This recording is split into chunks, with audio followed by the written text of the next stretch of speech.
that this coming few days, the whole conversation across the continent of Africa is about climate and the climate change, and the conversation being altered in favor of no particular player, because, Mr. Speaker, we have been reminded on many conversations across this globe as the world continues to meet and gather in the COP meetings, that the global conversation is not just the climate conversation, rather, Mr. Speaker, sorry, is not about the global south or global north, but rather how do we convert and mitigate the negative effects of climate change so that we have a peaceful or a better climate for all of us on the globe.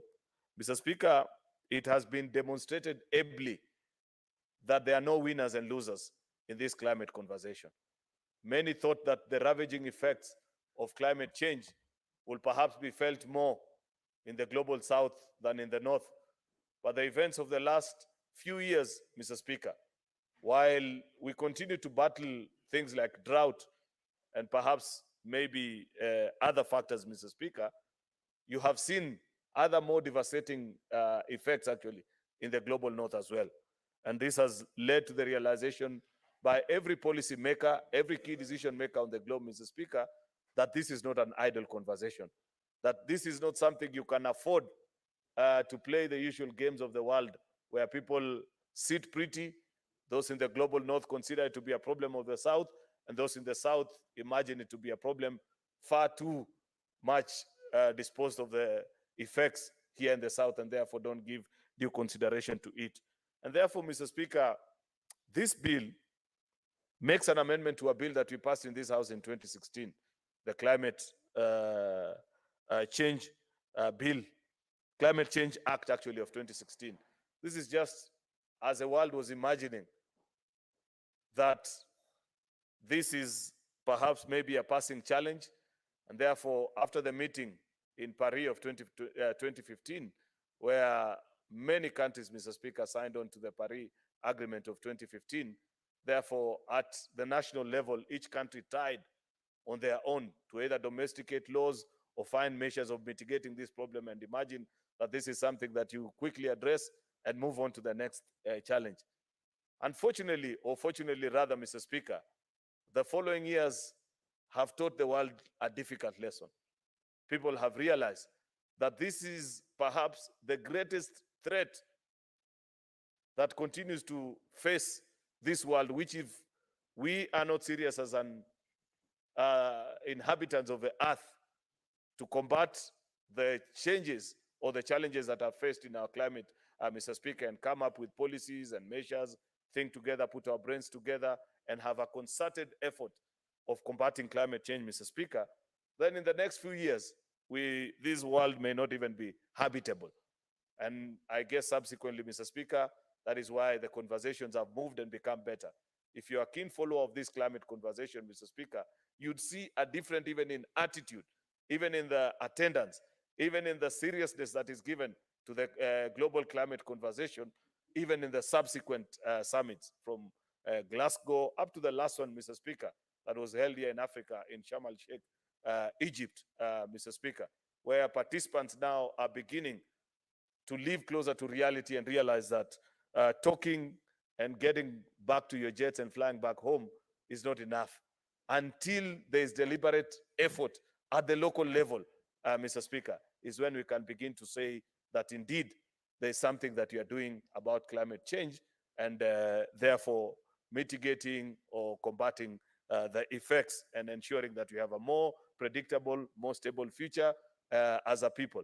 And therefore, it is on this backdrop, Mr. Speaker, that we have actually come up with this particular bill.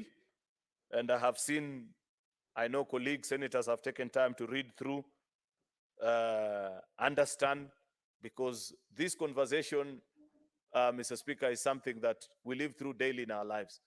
You know, Mr. Speaker, that immediately this administration came into office, realizing, because I think at the time when we just finished the last election, when this Senate was just being sworn in, this country was facing the worst drought that the nation had ever faced in the last 40 years. And you know very well that the people you represent in this house were faced with very serious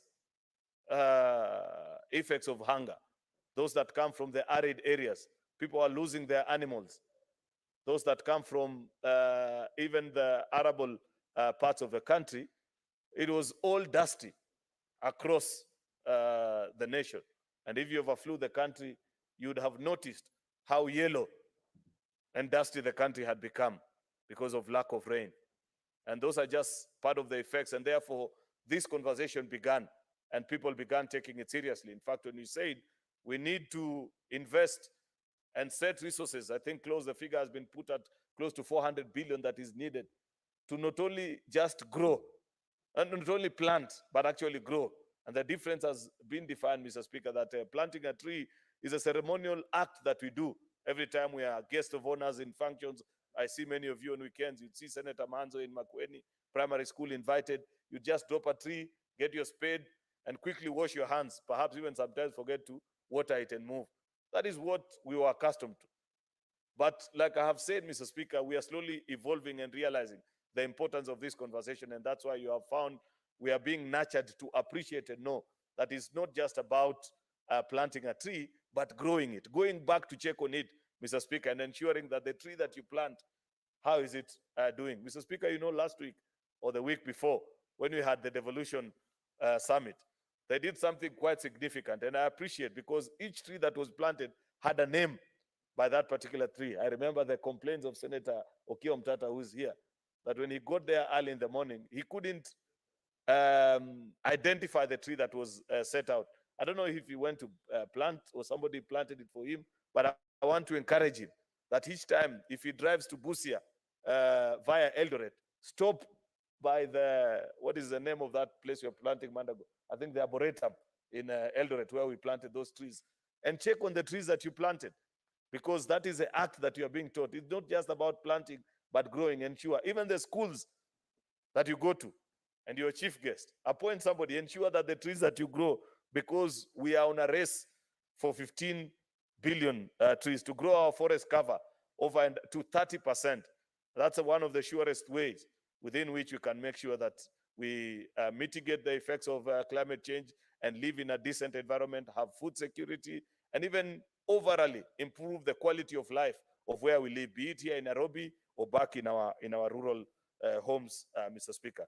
Therefore, like I have mentioned, Mr. Speaker, this bill seeks to amend the Climate Change Act, a bill that we passed here in 2016, and provide for a national legislation intended to enhance response to climate change and provide the mechanisms to measure and measures to achieve low carbon climate resilient development. However, Mr. Speaker, you know, like I had laid the background, in 2016 when we were considering the bill, the world was just coming out of Paris, and we were just all happy and thinking that if we went and passed on a quick law, this is the usual challenges that we face in our world. Somehow, somewhere, things will get organized and we will be out of this challenge. But I have said that the last 7-8 years has taught us a very difficult lesson, all of us inhabitants of the world. And people have realized that if we don't take this conversation seriously, then we may not even have a planet to live on in the next few years. And the effects are visible. People can see and people appreciate and know what is happening across our world. And therefore, nationally, Mr. Speaker, you know, one of the challenges, if you read through the statutes of the Paris Agreement, I think it's statute number 25, Mr. Speaker, after all the hoggling, push and shove that comes with the global conversations, unfortunately, Mr. Speaker, the world was not able to agree, because the world wanted a mechanism for measuring the mitigation measures that each country is going to put in form of policies in their own countries. Unfortunately, Mr. Speaker, because you know, in this climate conversation, people still imagine that there are ways in which you can limit the development of other nations, or there is a way in which if you set certain policies, Mr. Speaker, you know, Mr. Speaker, everybody appreciates and nobody doesn't know that the leading polluters, unfortunately, wield the greatest powers on this globe. And therefore, it was not possible to set a global agency, Mr. Speaker, that will be able to monitor the ravaging effects of climate change and measure actually the policies that are being put in each and every country. And therefore, they came up with something, Mr. Speaker, in the Paris Agreement that's called the National Determined Contributions. That is goals that you set for yourself as a country and ensure that you measure yourself. Say Kenya now sets for itself a goal and say, we want to do 30% less. For example, just to mention, Mr. Speaker, our own target as a country is to have a reduction of 32% by the year 2030. Takes a lot of money. In fact, Mr. Speaker, I know that our goal is to set us off $62 billion. And knowing where we are as a nation economically, I don't think we have that kind of money. And perhaps, Mr. Speaker, not perhaps actually, rather, that is why we have this bill that is before us today, to try and find ways through which we can channel the contributions of the leading polluters to secure investment in our own country and have funds and resources come back to us as a nation so that we are able to meet our own quota of the national determined contributions, Mr. Speaker. Mr. Speaker, you know for a fact, like I have mentioned, that carbon trading is one of the areas that has been identified and as a way and means through which developing nations such as Kenya and so many of those that are in the global south can use to raise resources to meet their contribution to this quota. I have mentioned, Mr. Speaker, that our own NDC puts us at $62 billion, Mr. Speaker, and we have only 7 years to go. If you put that money and left it for taxpayers to raise, the truth of the matter is that we will struggle to raise even 10% of that money, Mr. Speaker. But because of the bill that is before us, this is why I want to challenge and ask our colleagues that let us consider this bill and put in place mechanisms through which we can attract investment and make sure that institutions and nations that are leading polluters are able, in a way that we can measure fast as a country, identify and say that these are actual investments that are being put. Because one of the challenges that we are having in this carbon trade conversation, Mr. Speaker, is that if you go online, you will read very beautiful and rosy stories about what is happening in different parts of the world. In fact, I know for a fact that Kenya is a leading in this space on the continent of Africa, Mr. Speaker. There are counted no less than 116 projects that are going on in the country. But the biggest question that people continue to ask themselves is, where is this actual money? Where is this project? Where is it in Migori? Where is it in Kericho? Where is it in Siaya? That I can identify this particular project, and so that my own people who are making their contribution can know that maintaining a clean and a safer environment, that growing of these trees and part of the projects that are coming up because of the carbon trades that you engage in is actually beneficial to the host communities where these projects are being done. That is the amendment that is before us, Mr. Speaker, ensuring that you set in place the mechanism through which us as a country are able to measure and understand this space of carbon trading. Therefore, the regulation of carbon trading, Mr. Speaker, is crucial, not only to mitigate the impacts of climate change, but also to promote sustainable development, attract investment, Mr. Speaker, fulfill our own international commitments that we have signed on, and fostering a green and resilient economy, something that we all aspire to and look up to as a country. Mr. Speaker, you know for a fact that unfortunately, despite the fact that we have the greatest potential and that we are leading, the rest of the African nations are not sitting pretty on their laurels. Next door here in Tanzania, in the last 1 year alone, they have unlocked investment worth over $20 billion of green energy projects, thanks to the regulation of this space that I'm talking about. The reason why we continue to struggle as a country, Mr. Speaker, is because we don't have a regulatory framework for which we can measure. And that is a proposal that is being given in this particular bill, Mr. Speaker, to ensure that a land-based project, for example, is being implemented through a particular community. And you think about any community in whichever part of the country, even to the farthest north, Marsabit, Turkana, or whichever part, that development agreement, a community development agreement, which shall outline the relationship and obligations of the proponents of the project, in public and a community land where the project is being developed, and ensure that, Mr. Speaker, furtherance in the various clauses in the bill, clause number 3 to be particular, that the national government and the respective county government where this project is situated shall jointly oversee and monitor negotiations for the community development agreement with the project proponents and the stakeholders. And this is where it gets interesting, Mr. Speaker, because of this contribution or collaboration between the national government and our various respective county governments, Mr. Speaker, the principles or the lessons actually that we have learned, where you measure and ensure that, people, Mr. Speaker, we have been told from when we are young that they report either to the stick or the carrot, that either they are forced to do something or you motivate them. Therefore, the question that people have been asking is, what is my motivation? Why should I maintain a better environment? What reward do we get as a community, Mr. Speaker? Thanks to this NDC, the regulatory framework that we are passing, Mr. Speaker, it shall be possible for communities that maintain or are leading actually in this carbon credit market to ensure that they enjoy the biggest benefit.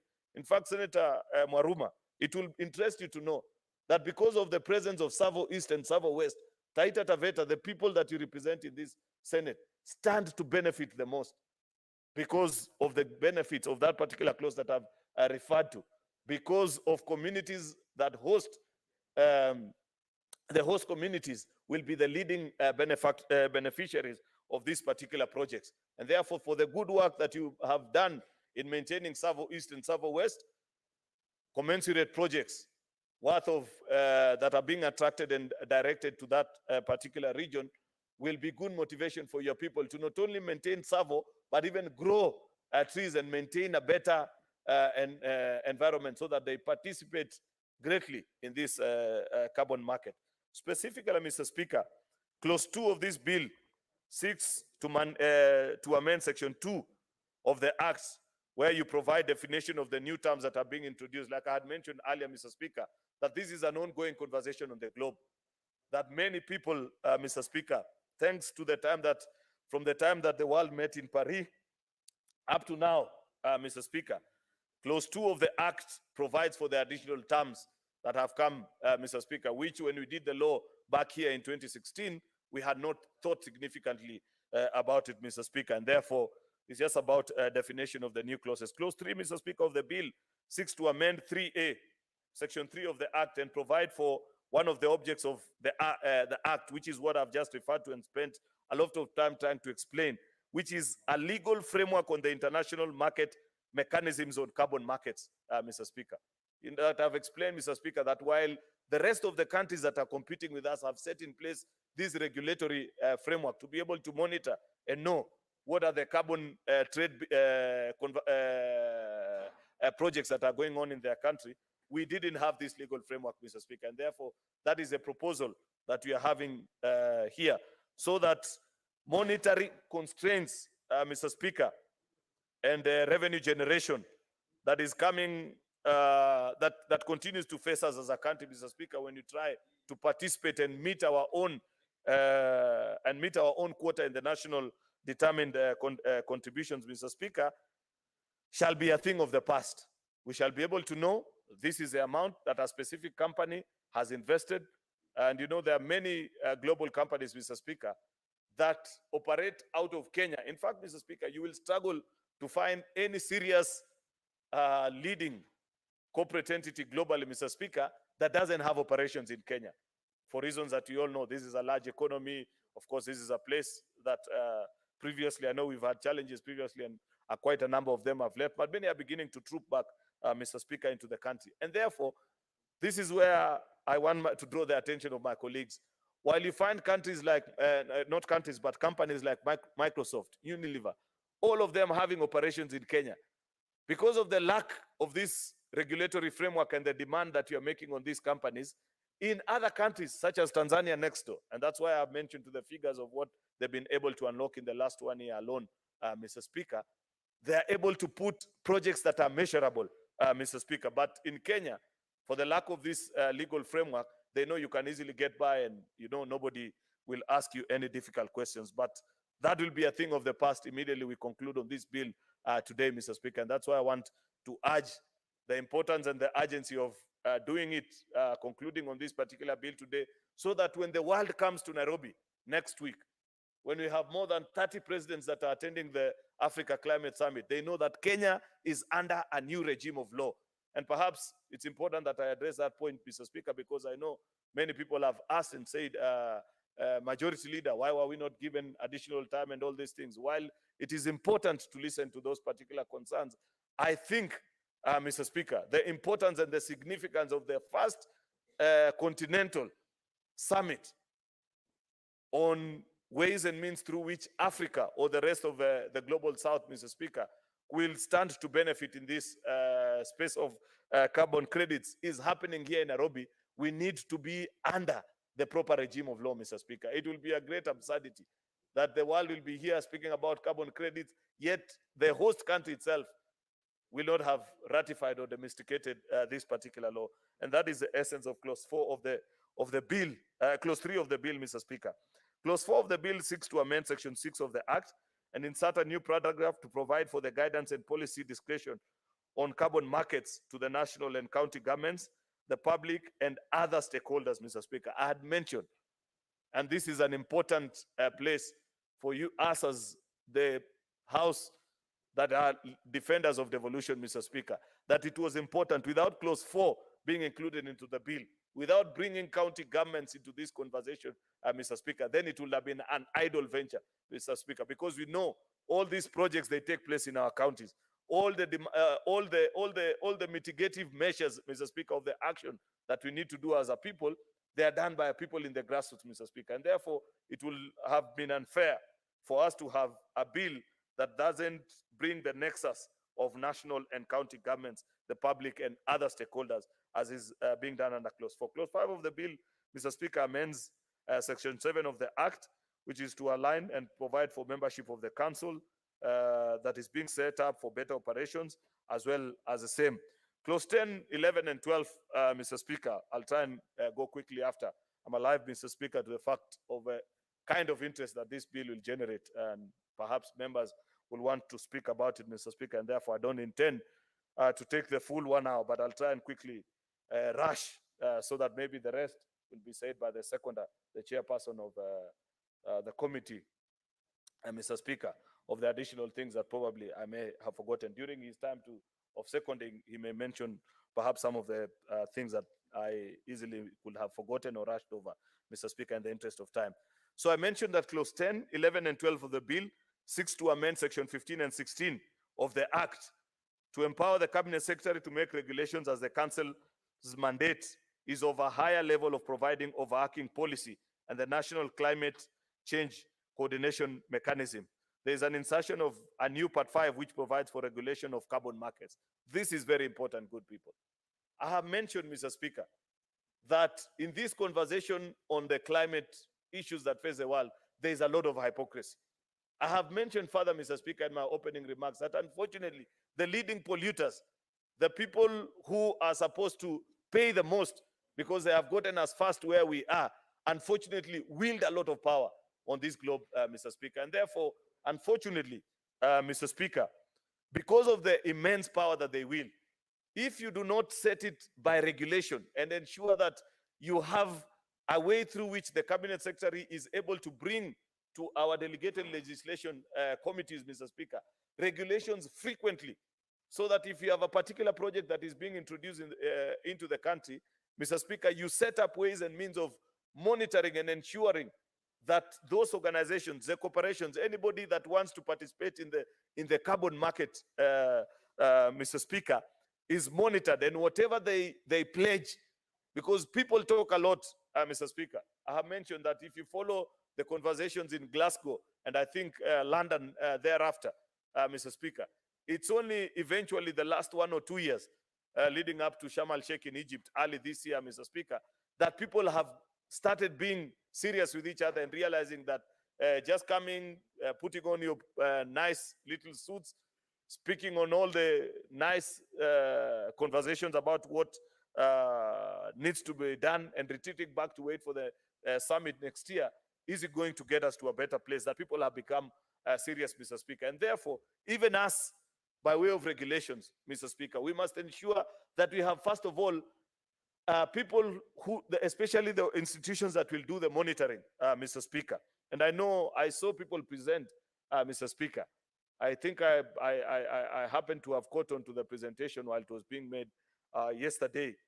And I saw part of the memorandum that had been sent, that there are Kenyans actually who are taking this conversation seriously. And they were saying, instead of giving it to the Ministry of Environment to be the regulator or the people that measure the practice of a carbon market, why don't you liberalize it and leave it to the private sector? In any case, it has been found to be more effective than government. I think that's a conclusion that we far reach as a country. And while I agree with them, Mr. Speaker, I think perhaps, and this is something which the importance of clause 10 and 11 and 12 on the powers that are being given to the cabinet secretary, while the overarching regulator of this space and market, Mr. Speaker, will remain to be the government of Kenya, I think it will be better if they license, and that is something which they can address when they eventually bring the regulations here, Mr. Speaker, provide the mechanism and the framework through which you can leave it to the private sector, people who have the competence of measuring this carbon market and who have been part and parcel of this conversation far longer than many of our officials say at the ministry level, so that we ensure that nobody takes advantage of us as a country, Mr. Speaker. Because if you're not careful, Mr. Speaker, unfortunately, people will come here and will set up organizations. And like we know, just like happens in the NGO world, Mr. Speaker, people quote huge figures in the global capitals, the great capitals of the world, of how they are doing great community impact projects in this republic. Yet the truth of the matter is that they are on holiday. They just come here, lounge in five-star hotels, and return back to their country and said, oh, we've just come back from doing a lot of work in Africa, and that kind of, such kind of things, Mr. Speaker. Therefore, it is important, and I hope that when the cabinet secretary eventually sends regulations on the people that will monitor the national determined contributions, and secondly, those that are participating in the carbon markets, Mr. Speaker, they'll set up local enterprises. In fact, Mr. Speaker, this is such an important natural resource because the rest of the world doesn't have it. They're craving it. That's why they're investing here as a way of offsetting. You know, Mr. Speaker, in this conversation of the climate change, I think people made commitments in Paris, and people are happy because they thought maybe nobody will be keen enough to follow through the agreements that the rest of the world signed on to those protocols. And subsequently, when they followed and went and did the same in Kyoto, in Japan, Mr. Speaker, they imagined that it will never get to a time such as now, where because of the great ravaging effects, everybody is now saying, we made commitments, let us live through to our commitments. If we are not careful to monitor through these commitments, Mr. Speaker, people will take advantage of us. And that's why I say, because this is such a strategic national asset, these are such regulations that perhaps when it comes to the committees of our colleagues who sit in delegated legislation, you demand even that the companies that will be licensed to monitor this market be 100% local. Let them be fully owned by Kenyans, because it's only a Kenyan that believes in their own country that will want the best for their own nation. At the end of the day, if you're not invested somewhere, and I think it's the same principle that applies, it's very difficult. The reason I cannot run, Mr. Speaker, to be senator of Tana River is because I don't own even a cat there. And if I go there, people will ask you, what do you know about this particular place? Same principle should apply, that if you want to monitor the market here, let it be done. And there is no lack of competent Kenyans, Mr. Speaker, who understand this space that can do it. And therefore, I will be looking forward to subsequently, after the Africa Climate Summit here is done and they send the regulations to Parliament, that we ensure that we lock this space purely for Kenyan markets, Mr. Speaker. Clause 15 of the bill, as I move to conclude, Mr. Speaker, seeks to amend Section 35 of the bill to renumber the existing provisions of subsection 1 and introduce an amendment to indicate the sections that does not apply to the entities that have existing carbon projects for a period of a year. I like that it is being monitored year on year, Mr. Speaker. Otherwise, if you just get a single approval and leave it, Mr. Speaker, at that, it is very possible that people will do funny things like I have mentioned. They'll, of course, quote and book it on their books, looks beautiful before their investors, that they are offsetting carbon credits in Kenya or whichever part of the world, but then don't follow it subsequently with other investments. You know, after commissioning of a project, Mr. Speaker, if we measure it year on year, as is being provided here, Mr. Speaker, you're able to track progress. That this project at the beginning of the year 2023 was at 50%. Now, in 2024, it is at 65 and it's projected to be concluded on time. That's the importance of clause number 15. Clause 16 of the bill, Mr. Speaker, insert new paragraphs on the regulations of carbon markets, carbon trading, carbon registries, and non-market approaches, Mr. Speaker. As I conclude, Mr. Speaker, while carbon trading may not be a standalone solution in combating climate change, I don't want to be a snake oil salesman, Mr. Speaker, where somebody will quote or look at the Hansard a few years down the line and say, Majority Leader, when you're moving this bill in 2023, you made such a rosy presentation about it that we thought this was a silver bullet that will conclude all our climate area challenges, Mr. Speaker. I don't think that this alone will solve that particular problem, but it is such an important milestone. It gives us such momentum, Mr. Speaker, that jointly together with other national efforts and the things that are being done by other brilliant Kenyans, Mr. Speaker, which I'm aware we shall be seeing next week at KICC, Mr. Speaker, we shall be able to come up with better strategies, Mr. Speaker, on at reducing greenhouse gas emissions, which will impact climate change, Mr. Speaker. We are aware, Mr. Speaker, that many Kenyans actually have made huge sacrifices for many years. Mr. Speaker, I know for a fact, for example, and many times when we speak about issues of climate change, we celebrate the work of the late Nobel laureate, Professor Wangari Maathai, and her contribution to us as a country. But I know for a fact that besides her, there are many Kenyans, some even not local, and perhaps they challenge my earlier theory on making it 100% local. I know, and I want to celebrate somebody like, Mr. Speaker, Bob Munro of the Mathare Youth Sports Association, Mr. Speaker. A Canadian, came into the country in 1987, has lived with us, working with communities in Mathare and all over Eastlands in Nairobi, Mr. Speaker, using sports, but more importantly, challenging, writing papers, informing various governments, Mr. Speaker, on how to combat climate change. His work for the last 35 years can be felt across not only just here, Mr. Speaker. I know for a fact, despite, unfortunately, and we do not celebrate such good Kenyans, Mr. Speaker, for the work that he did.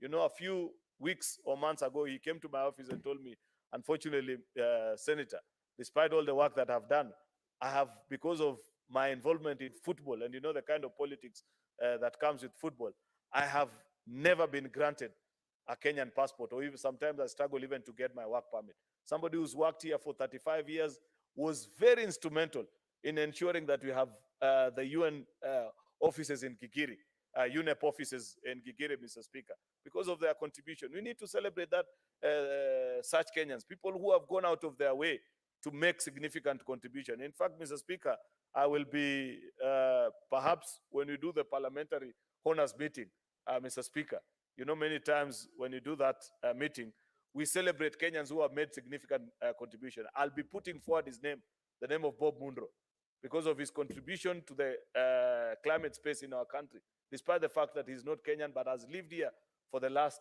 close to 40 years, working with communities in our slums and in different parts of the country, has attracted investment here, to be celebrated during this year's Mashujaa Day. And so many of you, so that we challenge other Kenyans like you, lead this charge, colleague senators. I want to encourage all of us that set up community champions, even in your own local schools, have scouts that work and do work and follow the eminent work of Kenyans that have set the trail in this climate space. Kenyans like Wangari Maathai, Bob Murro that I have just mentioned, Mr. Speaker, so that we have a greater environment and don't just speak about climate, Mr. Speaker, when looking back and saying what should have been changed. We can influence the future, Mr. Speaker, so that we don't just look back and meet, Mr. Speaker, such as the time that we are meeting now in Nairobi, to try and rectify what can go wrong. It is possible to influence the future, Mr. Speaker.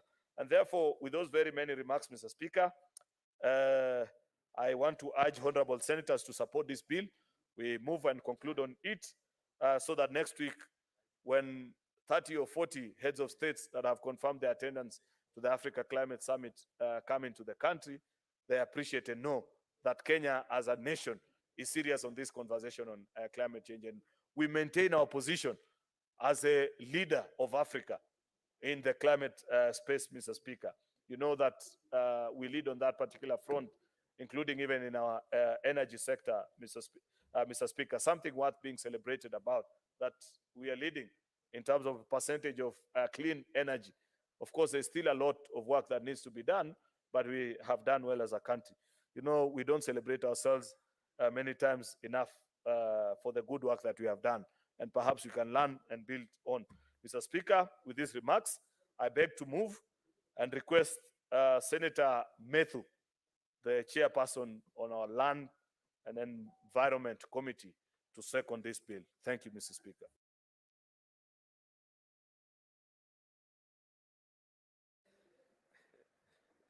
Thank you very much, Mr. Speaker, for this opportunity to second this particular motion, Mr. Speaker. And from the onset, I would want to say that I'm quite surprised that I didn't know that Senator Cheriot, the leader of majority, has that in-depth knowledge on matters environment and climate change. I feel very challenged that he has understood the meat and crust of why we actually need to do this particular amendment. And as I second Mr. Speaker, I don't want to say, a lot of issues that I actually need to say have been said by my brother, Senator Cheriot. But I want to answer a question that is being asked by most of my colleagues. And it has been a question to all the members of the Lands, Environment, and Natural Resources Committee on why we actually need to change this law. Mr. Speaker, all of us keep mentioning, and we base our argument, Article 42 of the Constitution, that every person has a right to clean and healthy, to a clean and healthy environment, Mr. Speaker. But then there's a process to it, Mr. Speaker. And where there have been some naysayers on the climate and environment space, Mr. Speaker, it is then apparent that all of us now agree that challenges that come with global warming are here with us, Mr. Speaker. Everywhere in the world, Mr. Speaker, our climate and climatic way of how we are used to has changed drastically, Mr. Speaker, from prolonged droughts, Mr. Speaker, to some places, Mr. Speaker, suffering from very serious droughts and famine, Mr. Speaker. And we, as the people of Kenya and the Kenyan government, Mr. Speaker, when we ratified the Paris Agreement, just as my brother Senator Aaron has mentioned, on December 26, 2016, Mr. Speaker, we set our target of carbon emissions to less than 2 degrees Celsius, or less than actually 1.5%, Mr. Speaker. But then, what Senator Cheriot has said, the challenge that we faced, and out of the 13 memoranda that we received as a committee, Mr. Speaker, they are speaking to this particular question: why do we need to do this bill? And the Minister for Environment, because this is a government-sponsored bill, when she appeared before us, that was a very pertinent question. Why do we need this bill? Why do we need to regulate the space about around carbon trading, Mr. Speaker? There is something that is very clear in the minds of everybody here, that even as we speak about carbon trading, there are 116 organizations that are dealing with carbon credit, Mr. Speaker. And just as Aaron Cheriot has rightfully said, actually the statistics of our share as Kenya in the African market of the carbon credit is 20%. We got 20% of everything that was paid in Africa from this carbon market, Mr. Speaker. But none of the people who are here, or very few of the people who are here, Mr. Speaker, have the clarity of how this money was paid, who was paid, and how they were paid, Mr. Speaker. Just yesterday, Mr. Speaker, we were seated here, and the senator for Machakos was asking the cabinet secretary, now that carbon harvesting is happening in Chulu, I think some place called Chulu in Machakos, Mr. Speaker, How was what was the space around how this money was paid, Mr. Speaker? How the senator for Taita Taveta is here. He was asking how 120 million was paid to a ranch, and they were just told this is your share of the carbon credit. This is how we traded. This is the much we traded, but they did not know how much was paid. They were just given some blanket whatever. So that when we speak about clarity, Mr. Speaker, you will be surprised today that there is a company that is running in Siaya, and they are doing carbon credit on behalf of the people of Siaya, and not even the leadership of Siaya knows, or even the leadership of Nyandarua, or the members of parliament who are in this Senate, Mr. Speaker. You know, Mr. Speaker, that the highest payment was made to Kwale County, Mr. Speaker. The senator for Kwale is a member of my committee, Mr. Speaker. He does not understand how, or these companies around Shimba Hills traded on behalf of the people of Kwale. How the money that we got as Kenya, the 15 billion, how it was distributed amongst the communities, Mr. Speaker. So when we speak up to ensuring that we regulate this space about carbon credit, we want to have a clarity of how this trade is happening. Mr. Speaker, again, there's an issue about integrity and transparency, Mr. Speaker. And where government has a responsibility under Article 69 of protecting communities, Mr. Speaker, then they cannot protect communities without a framework. They cannot protect communities without the tools of trade, Mr. Speaker. And Mr. Speaker, because we are not operating in isolation, Mr. Speaker, we then have to align to international commitments, Mr. Speaker. Because Senator Cheriot has rightly put it, Mr. Speaker. Are we the ones that caused this problem, Mr. Speaker? No. There are other peoples that have greatly contributed to the global warming that we are facing as a country, Mr. Speaker. And 186 countries have committed to the Paris Agreement, Mr. Speaker. But then, are we getting the rightful share of what we are supposed to do so that we ensure we manage this crisis? No, Mr. Speaker. Why? Because we do not have the right framework, Mr. Speaker. Mr. Speaker, again, why we actually need this amendment is to ensure that we engage a broader range of stakeholders. Just as I have said, stakeholders are from different. Just yesterday, Mr. Speaker, we were saying that such and such a stakeholder has written a memoranda. We are this company that trades this place. Nowhere in the nobody in the ministry knows that they are operating under what space, Mr. Speaker. Nobody in government knows they're operating under what space, Mr. Speaker. Nobody in the local community knows where they're operating under what space, Mr. Speaker. So, Mr. Speaker, this is something that will be addressed by this bill, Mr. Speaker. Another point, Mr. Speaker, that I want to raise is that we need to support Kenya's emission reduction goals, Mr. Speaker. Now that we have placed it at 1.5%, Mr. Speaker, we then have to get a framework of how we are getting there, Mr. Speaker. Not somebody doing it in their corner there, another person doing it in their corner there, another person doing it in their corner there. We have to get a legal framework around which then we shall be able to achieve these particular goals of the reduction of emissions, Mr. Speaker. So finally, Mr. Speaker, because I also want to allow my other colleagues who are here, there's something that has been mentioned about the objects that will come, and we really had pressed the cabinet secretary yesterday when she appeared before our committee, Mr. Speaker, on then how communities will benefit from this, so that then government does not become a prohibitor in this kind of in this market, Mr. Speaker. And I would also want to agree with the Senator General, because how these monies will be shared, Mr. Speaker, will then come in the regulations that will come.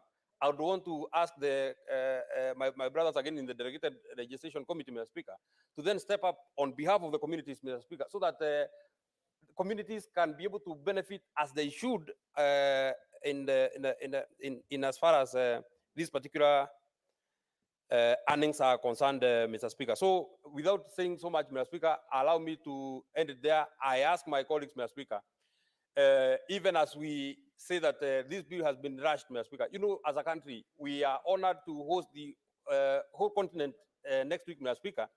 And when we pass, and if we pass this bill, and I beg and I seek the indulgence of my colleagues that we pass this bill, Mr. Speaker, we shall become, I think, the second country in the whole continent, Mr. Speaker, and then we shall be reading from the front, Mr. Speaker. You know, our president chairs the African Working Group on Environment, Mr. Speaker, and it is out of this honor, Mr. Speaker, that we are hosting the summit here, Mr. Speaker. Kenya is a powerhouse, Mr. Speaker, and that is how we control the biggest space around carbon trading in the last financial year, Mr. Speaker, controlling over 20% of what was given in the whole of this continent, Mr. Speaker. So I urge my colleagues that let us lead from the front. When the other countries come to this country, Mr. Speaker, let us take pride that we have shown the way, we have led by the front, and we have an existing legislation in this regard, Mr. Speaker. With those very many remarks, Mr. Speaker, allow me to second.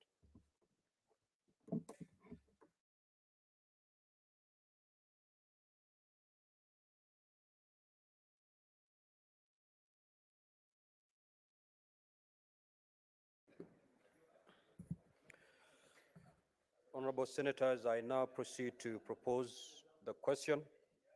Senator Methu, kindly. I proceed to propose the question that the Climate Change Amendment Bill, National Assembly Bills number 42 of 2023 be now read a second time. Senator Enoch.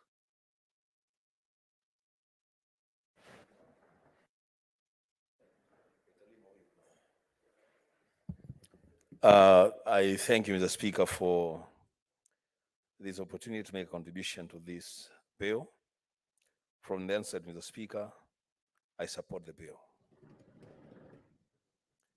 Mr. Speaker, so that we put our house in order, and because this is a very important bill, an opportunity for us to show true bipartisanship, I would have expected that the leader of majority would have asked the leader of minority to second the bill, in which case then we would have carried the hours together. Then the able senator, the chairman of the Environment Committee, would have come first to make a contribution to the bill. The Speaker, next time the leader of majority calls a special sitting, then consideration must be given to the minority side. The Speaker, having said that, I say that in this bill, we have an opportunity to make a lot of things that have gone wrong to make them right. The Speaker, I am encouraged that in a few days, the global south, in fact, the entire world, will be coming to Kenya.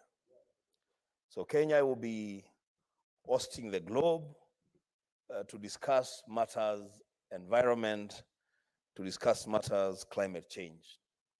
And Mr. Speaker, this presents us as the leadership in this country, then to put our best foot forward as we see the world to discuss climate change issues.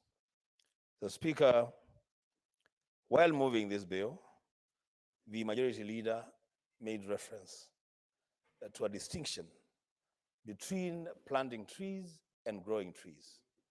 The Speaker, I think a time has come, and now is, when all of us as leaders then must begin to think of viable initiatives that will culminate in every plant that is planted, every tree that is planted, to grow to maturity. Mr. Speaker, it is one thing to say that we want to plant 15 billion trees. It's achievable. But out of those 15 billion trees that we plant, how many will grow to maturity? That is a conversation that we must have as leaders, and the beauty about climate, Mr. Speaker, is that it knows no side. It doesn't know the leadership in the minority or the majority. It affects all of us equally. So, the Speaker, we need to come up with initiatives to grow trees. Mr. Speaker, I heard yesterday, and I've been hearing this story, that El Nino is on the way. The Speaker, we must find a silver lining, even in that extreme weather condition. This is the opportunity now for regions of this country that are known to be rain deficit to move with speed and put in place measures to grow as many trees as possible. And in fact, even as we grow those trees, then we encourage sections of this country, counties in this country, to formally enter in the carbon market. The Speaker, going to the bill, I want to say that this bill has come to us a bit late. We must be our own critics. We must be able to look ourselves in the mirror and tell us the truth. That, Mr. Speaker, we are amending a bill that was passed in 2016. Matters climate move very fast. This actually should be a fourth or a fifth amendment to the 2016 bill. But, Mr. Speaker, because we have to deal with it as it is. And as we deal with it, Mr. Speaker, we are actually in a race against time in the eyes of the world to tick boxes, because that's what we are doing. Now we have visitors coming in a few days. We have to be seen to belong, so we have to pass this bill. For that reason, we have called a special sitting of the Senate so that we fast track this bill. Mr. Speaker, going forward, it is only important that as leadership, we are proactive on matters that affect us as a nation. The Speaker, we are, as a country, we are a state party to the Paris Agreement on climate change. And so we must lead ourselves by example, knowing, the Speaker, that we are the headquarters of the United Nations Environment Program. We in the entire world, when on matters environment, the entire world, they bows before Nairobi. The Speaker, for that reason alone, and you know, the Speaker, for us to host UNEP is not an easy thing. Germany, you know, all of us know that Germany has really been pushing to relocate UNEP to Bonn. They have even constructed an entire headquarters. They're just waiting for that day that will get a node to relocate UNEP from Nairobi to Bonn in Germany. The Speaker, because of that, we must be very proactive on matters environment as a country.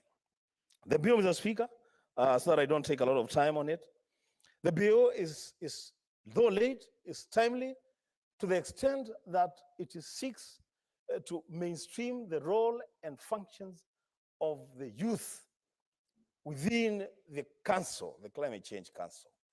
I'm actually, Mr. Speaker, taken aback because the Mother Bill, the Mother Act, did not think that the youth should have a role in the council. This amendment recognizes the role of young people in the council. And this is important because when we talk, even when we talk agriculture, Mr. Speaker, we all say we want to make agriculture young, we want to make farming young, we want to encourage young people when they leave school, instead of going to look for jobs, they can employ themselves in the farms. Now, Mr. Speaker, is an opportunity because the young people have been mainstreamed in the council for them to even be encouraged to start tree plantations and enter the carbon market and begin to earn from it, Mr. Speaker. Lastly, Mr. Speaker, this bill, when it comes to regulations, I will be asking the Committee on Delegated Legislation to also be proactive in their engagement with the Cabinet Minister, Secretary responsible for environment, to ensure that, Mr. Speaker, these things, beyond the definitions that are given in this bill, it is important, especially for the county governments, to be taken through a capacity building initiative to understand how to deal with carbon credits, carbon market, and all those jargons around the carbon trading, Mr. Speaker. It is important that county governments will understand how they can establish county forests and how those county forests could actually begin to become a major source of own source revenue. You know, Mr. Speaker, devolution, as we know it, is supposed to be progressive in a way that at some point, county governments should be generating a lot more revenue for themselves and their expenditure than the money that they receive from the exchequer. This is an opportunity, Mr. Speaker, for county governments to enter into the carbon market, to establish as many forests as we can, to begin trading in carbon from their own resources. Mr. Speaker, with those many remarks, I support the bill. Senator Mungatana.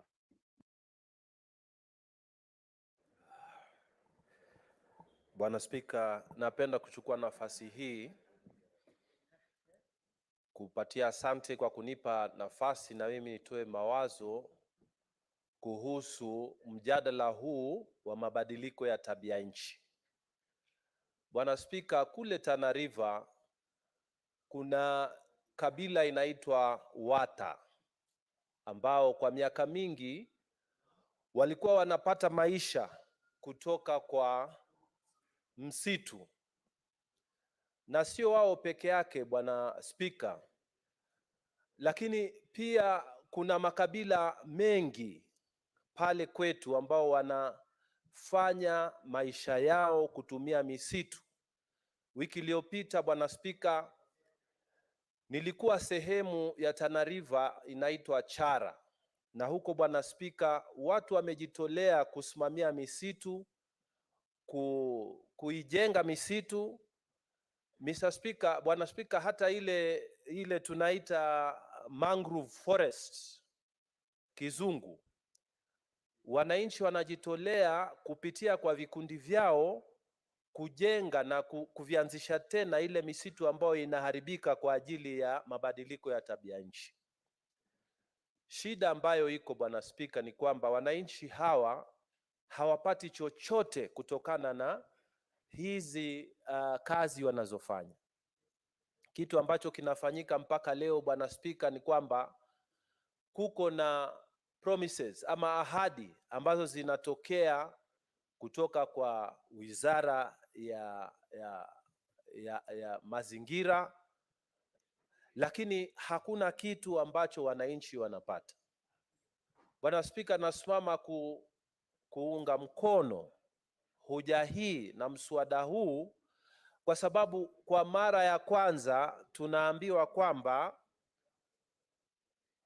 wananchi ambao wanahusika na kusimamia mazingira yao watapata kitu, na kwamba serikali sasa kupitia kwa mswada huu kutatokea register ya wale ambao wanasimamia ama wanafanya contribution kwa kutunza mazingira, kwamba wao watapata kitu.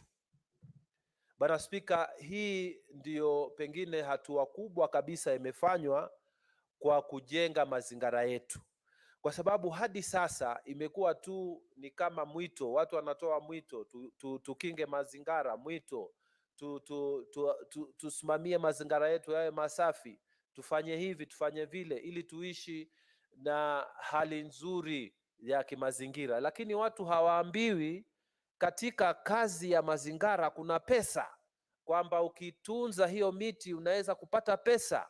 Sasa akili ya mwananchi ikibadilika namna hii, watu wakijua kwamba kusimamia misitu yetu, kupanda miti kuna faida ya kipesa na kwamba kuna register ambayo itawekwa, basi Bwana Spika, sheria hii itajenga hatua kubwa sana kusimamia mazingira yetu.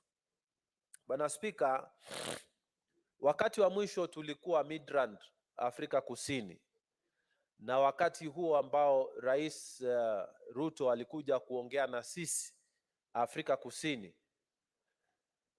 wajumbe wa Afrika nzima walishangilia sana ilipofika mazungumzo ya mabadiliko ya tabia nchi, kwa sababu sote tunajua nchi ambazo zimeendelea ndizo ambazo zimechafua mazingira, na kwamba nchi ambazo hazijaendelea sana hazina shida ya kuchafua mazingira, na kwamba kulikuwa makubaliano katika mji wa Paris kwamba nchi ambazo zimeendelea zitalipa ridhaa kwa wale ambao, kwa sababu wao ndio waliharibu mazingira, lakini hawalipi kama ilivyozungumzwa hapa na maseneta wenzangu, hawajalipa na hawatolipa.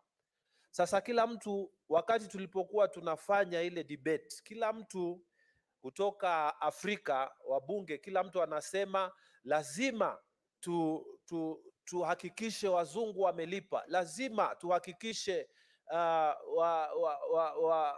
watu wa China wamelipa, lazima tuhakikishe, lazima Afrika tuungane, tuhakikishe, lazima walipe. Lakini wakati rais aliposimama akasema sisi tuko na rasilimali, badala ya kuomba watu watufanyie, sisi tuweke rasilimali yetu ya kwamba wao walipe nchi za Afrika ili ile carbon ambao wanatoa kule wailipie, sisi tuweke rasilimali zetu na wao walipe.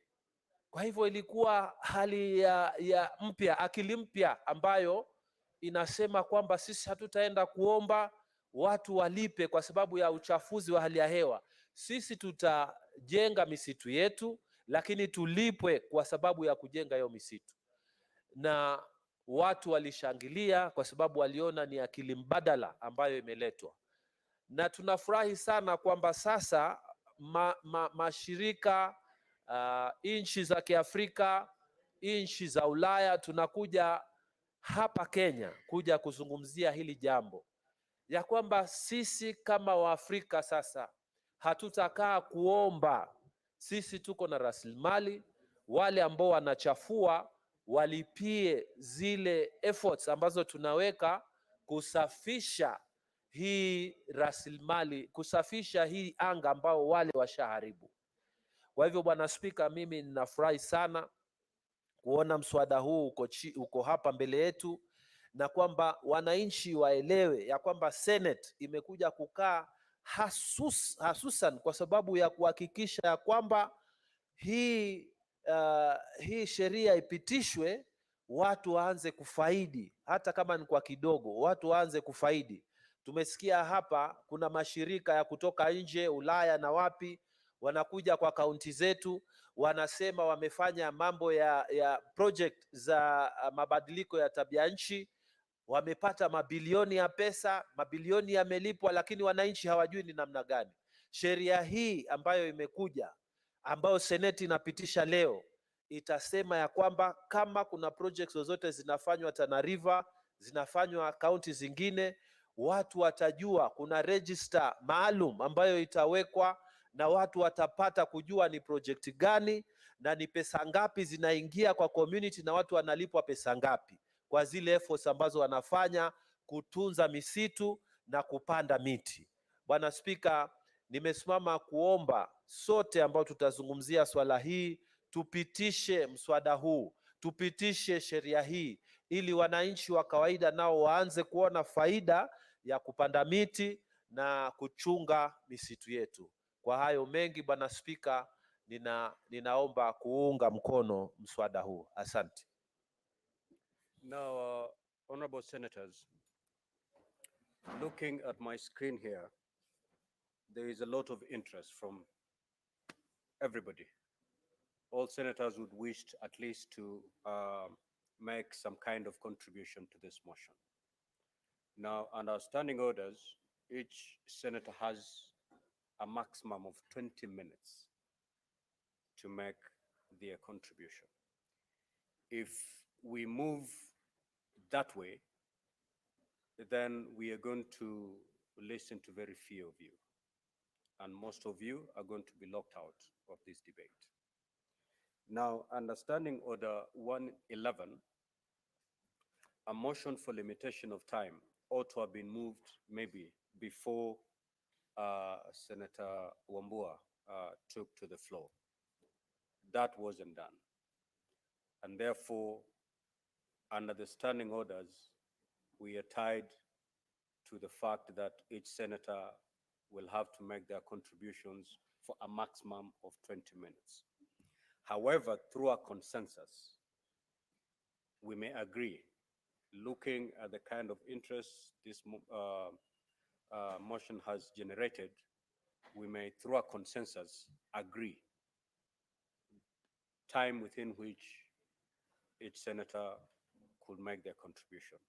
We can only do it through a consensus because a motion on limitation or debate cannot be moved at this juncture.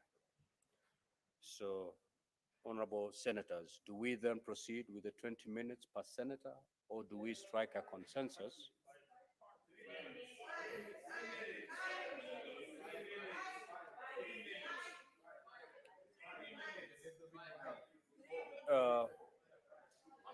Can we, if we take 5 minutes, we're still going to lock out a good number of you.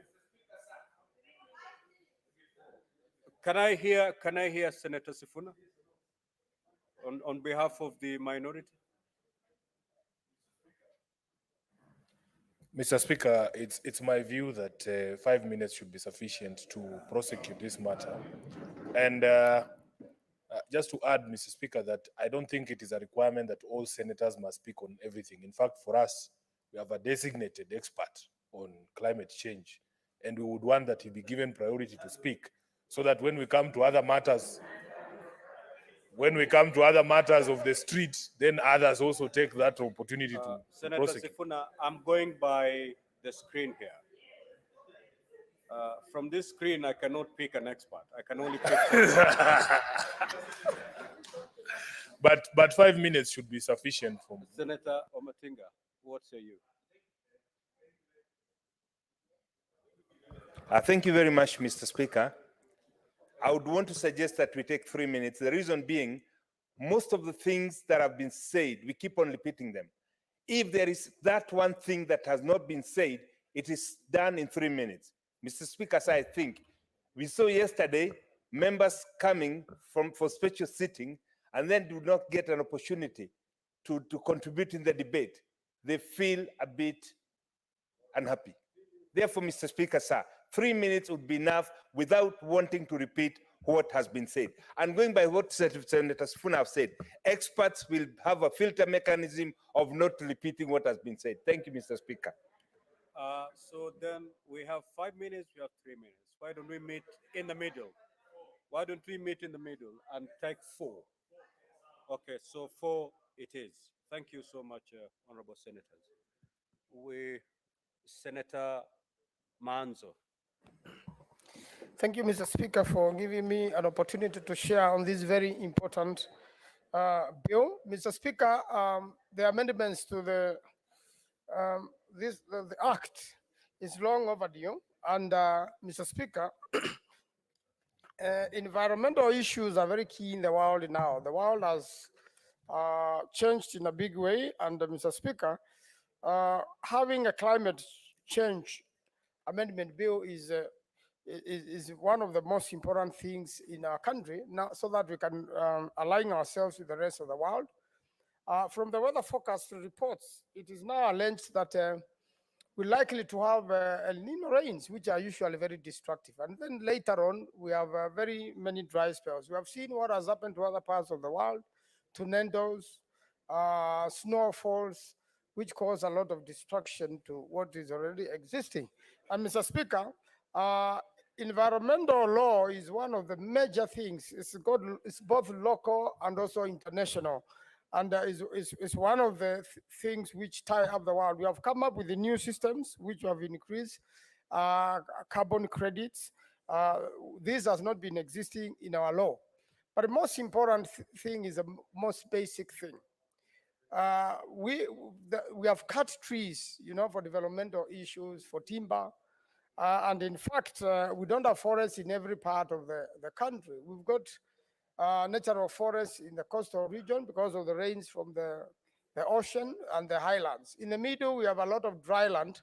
And it's important that universities come up with research so that we can know what trees can survive in the dry land, so that the dry land can do a lot of those trees and reduce the speed of wind, and ending up in having more rainfall as it used to be. What else can be done other than trees? There is a planting of a grass, which also covers the surface and slows the movement of water, and again slows erosion. And Mr. Speaker, when you look at all those things, there must be a policy which is working. The main policy now is to plant 15 billion trees. There are challenges in that. That doesn't tie with the budgetary allocations. How are we going to get seedlings which are going to cover the highlands and to cover the lowlands and to cover all those different vegetation variations? We don't really have that in place as a policy, and I think we should have, so that the county budgets that something to do with the environment and the change are there, and every county has a policy on how it is going to increase the forest cover in its county, and then also a national policy. Exactly what are we going to do about it? We know that there are plantations which are run in this country, and there are quite few. And when trees get to maturity, there has been an indication that they can be harvested so that we can increase local industry. But unfortunately, we are still getting a lot of our timber from DRC Congo and from even Tanzania. Yet Tanzania doesn't have a better forest cover than us. So, Mr. Speaker, it's a challenge that other than the talk, we also swing into action and get the population educated as much as possible. And that's why this debate today is very important. Kenyans are following it. They are getting educated. They are getting enlightened. We really need to go back to the schools, and probably the seedlings could be supplied for appropriate climates through schools, so that children can pick seedlings from school and go to plant at home. And that can be done continuously so that we involve the children get to like environment. And again also, we need to come up with a policy. I'm aware that we are doing Thwake Dam in Makueni. There is a Grand High Force Dam which is coming up in Tharaka, between Tharaka and Kitui, so that we can supply water in the northern part of Kenya. And without water and without... Senator Chute.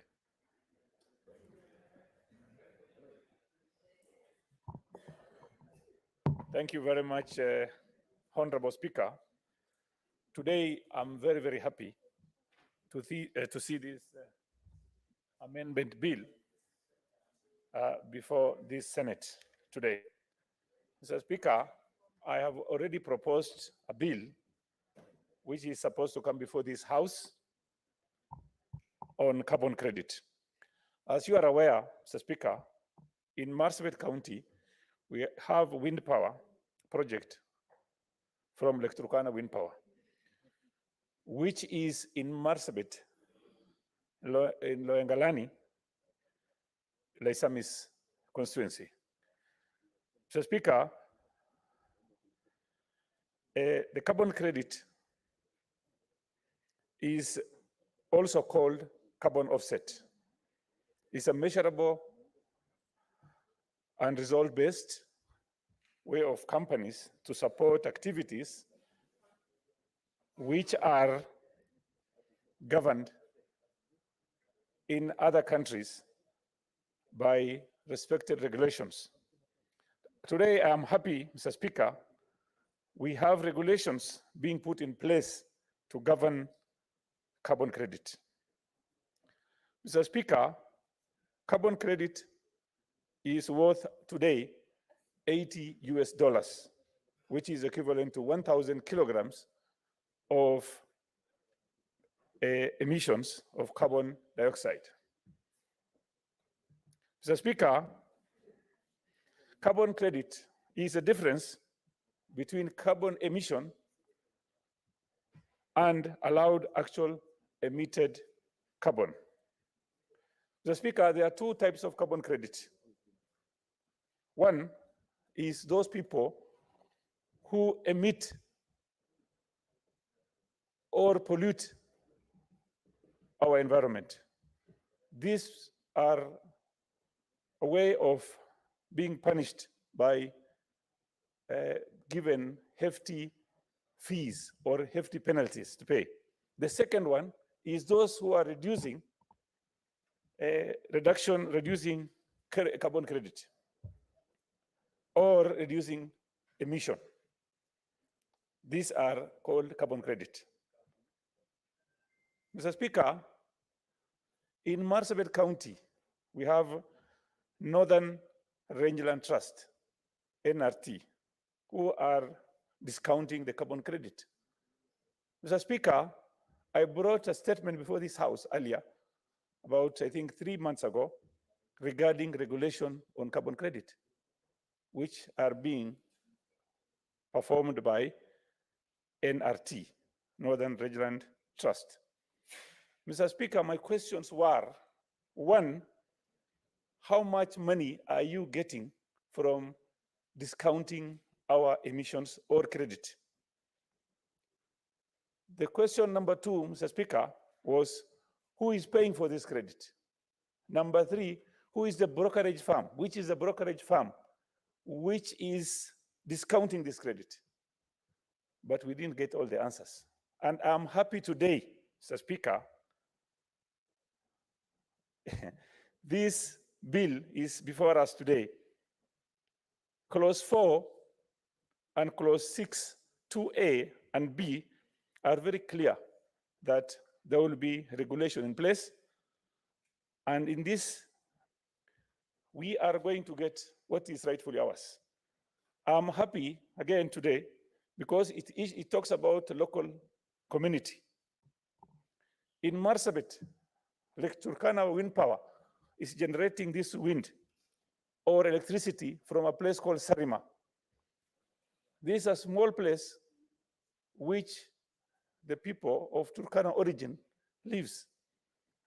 And with this regulation, that means even these people are going to get what is rightfully theirs.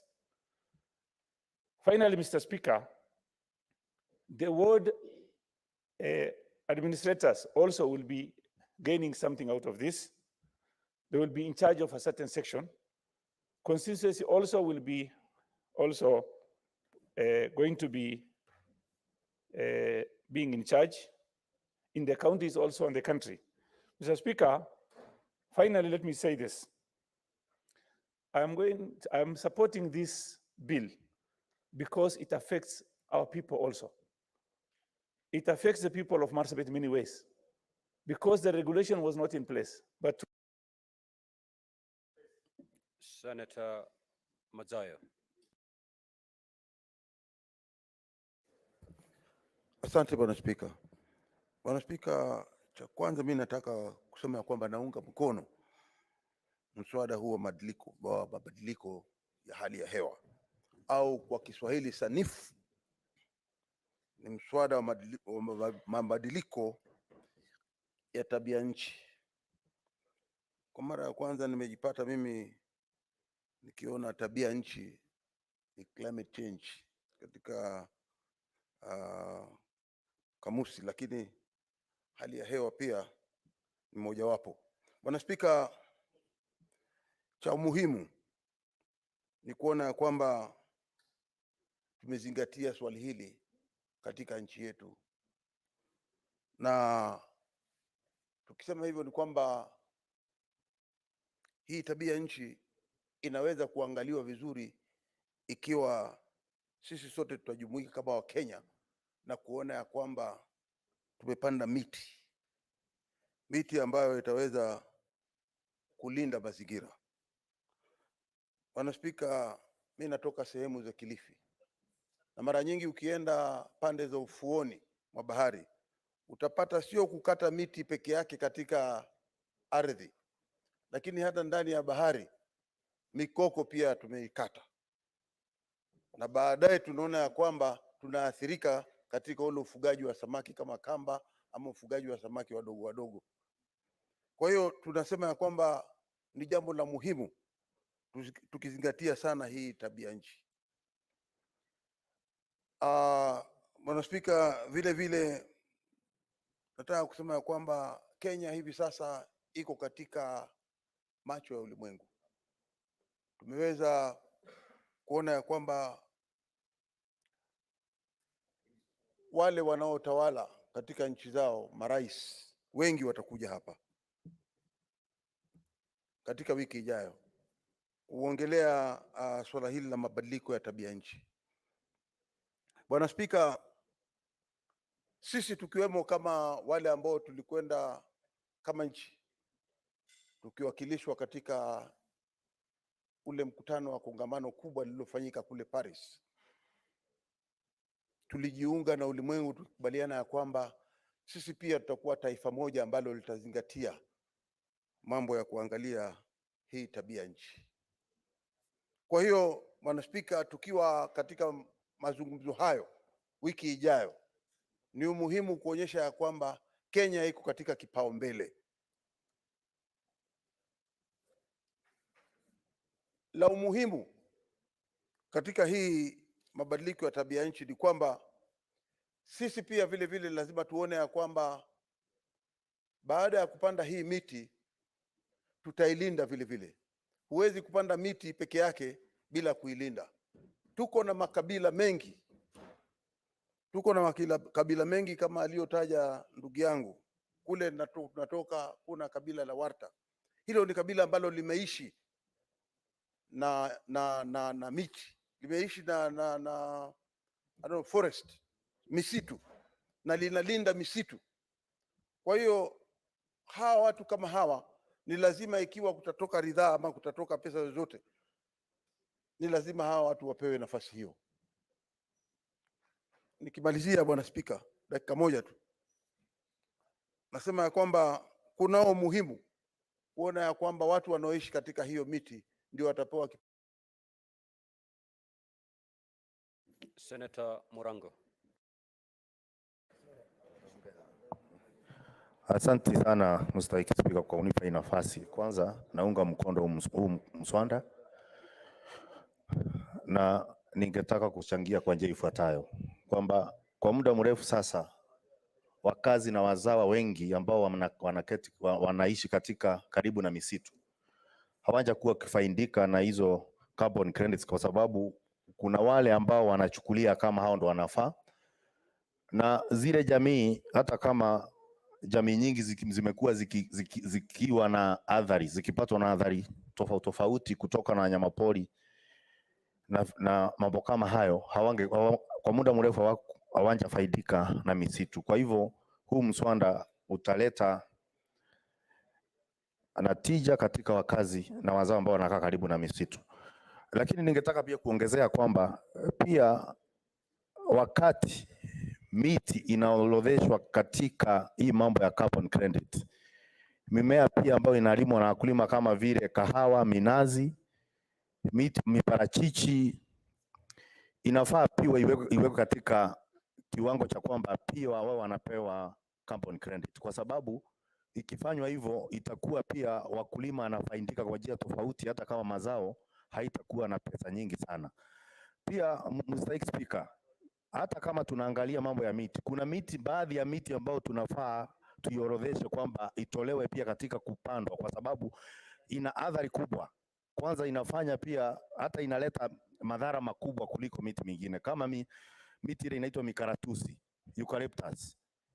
Eucalyptus ama mikaratusi ni miti ambayo inafaa kuondolewa, kwa sababu ililetwa pia na wazungu kupandwa katika vinamasi, swamps, kuondoa yale meja yalikuwa mengi ili mzungu aweze kupata nafasi ya kulima. Kwa hivyo tunafaa tuweke taratibu fulani ya kuondoa kwa miti kama mikaratusi ambayo haifai katika kupandwa na wakulima, kama tutaangalia kubadilika kwa hali ya hewa. Pia katika hii misitu, mahali tunapanda miti, hifadhi na misitu, pia wakulima na Kenya wapewe nafasi kufanya ufugaji kama ufugaji wa nyuki, kwa sababu nyuki ni mzuri sana katika usalama, kuangalia usalama wa chakula, kwa sababu wanahusika na pollination. na kwa hivyo ni vizuri pia wakati ile misitu wale wanakaa karibu na misitu pia waweze, wakati regulations zinafanywa, waweze kupewa nafasi ya kufaidika na ufugaji wa nyuki katika ile misitu. Na nikimalizia ni kwamba ninafurahia kuona pia vijana wakihusishwa katika mambo ya climate change, kwa sababu ukienda kama kwetu vijana wengi sana wamepotea kwa sababu wanasema wafaidiki na sana sana kwa upanzi wa miti. Hata kama wamepewa nafasi katika upanzi wa miche, pia katika faida, hata kama ni hifadhi zile zinaitwa conservancy, pia wao wanahusishwa na pia kupata haki yao wakati mgao wa carbon credit unakuja katika nchi hii. Asante sana mstahiki Speaker. Senator Muma.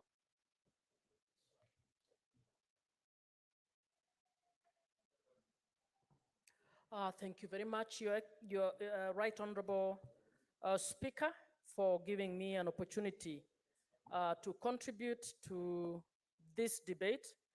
Mr. Speaker, it is all agreed, we all agree that this country needs a policy and regulations to assist in issues relating to carbon credits. Mr. Speaker, therefore, laws to deal with this issue are welcome. Mr. Speaker, but you must allow me to actually point out the anomalies that we have had. Mr. Speaker, beginning with the procedure, that one day public participation cannot be adequate, cannot be meaningful to something that is as important as this. I know we are trying to ensure that we look good to the international community next week, and it is good for us to look good, but Mr. Speaker, we have actually flouted the rule when it comes to meaningful public participation. Mr. Speaker, we have also flouted the common rule that policy proceeds or precedes legislation. We do not have any policy, and I think Honorable Chute has raised this in this house before. We don't have a policy, a national policy guiding matters relating to carbon credits. And in fact, we have foreign companies and some locals who are benefiting seriously over our national resources, our natural resources on matters carbon credit. So we needed that national policy, and usually you begin with policy and then you bring in the law and regulations. Mr. Speaker, having said that, I hope that even if this law is passed, that we will agree on the need to come back and regularize some of the issues. And because I have very few minutes, I would want to suggest that we actually relook at some of the things. Mr. Speaker, this law has largely focused on carbon credits and is benefiting mainly, has provided a lot more that will benefit the international community than the communities, the local communities. Mr. Speaker, this law has limited the role of county governments and communities. Even though it makes reference to communities, it is a vague reference to communities.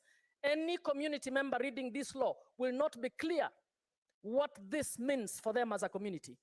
So I think we will need to revisit this in order for us to do justice, particularly for our communities. Mr. Speaker, we need the people of Kakamega to know whether we have people earning over Kakamega forest, which they are working day and night to conserve, but somebody from somewhere will all of a sudden take chunks of it and start earning. That is the new style land grabbing, Mr. Speaker, and we need to protect our communities from these issues. Mr. Speaker, clause 23A makes reference to section 6FA that does not exist in this bill. So I do not know what that is. The technical people need to look at it and see how to address that issue. Senator Oroba.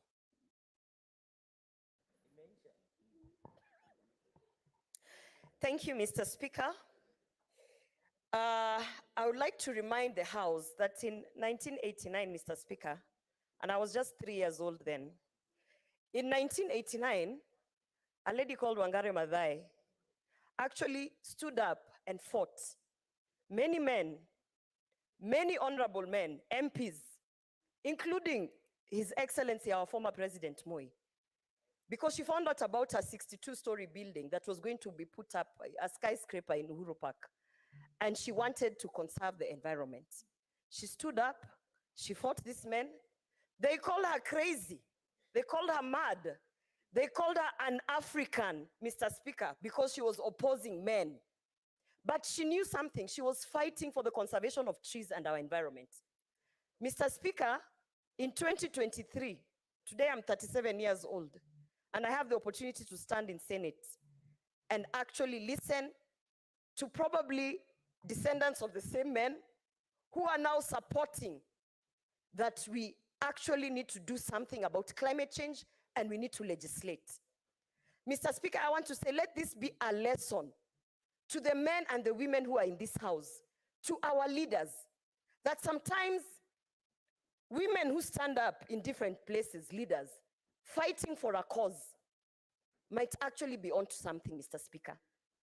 They might be onto something that will lead to climate change, to a bill, to an amended bill, so many years down the lane. So, Mr. Speaker, I stand to support this amendment bill, and I want to urge our leaders in this house that they must emulate Wangari Maathai. They must stand up and take, we don't need to legislate good behavior. They must stand up, sensitize their communities on what carbon credits means, sensitize their communities on what it means to actually benefit in this amended bill.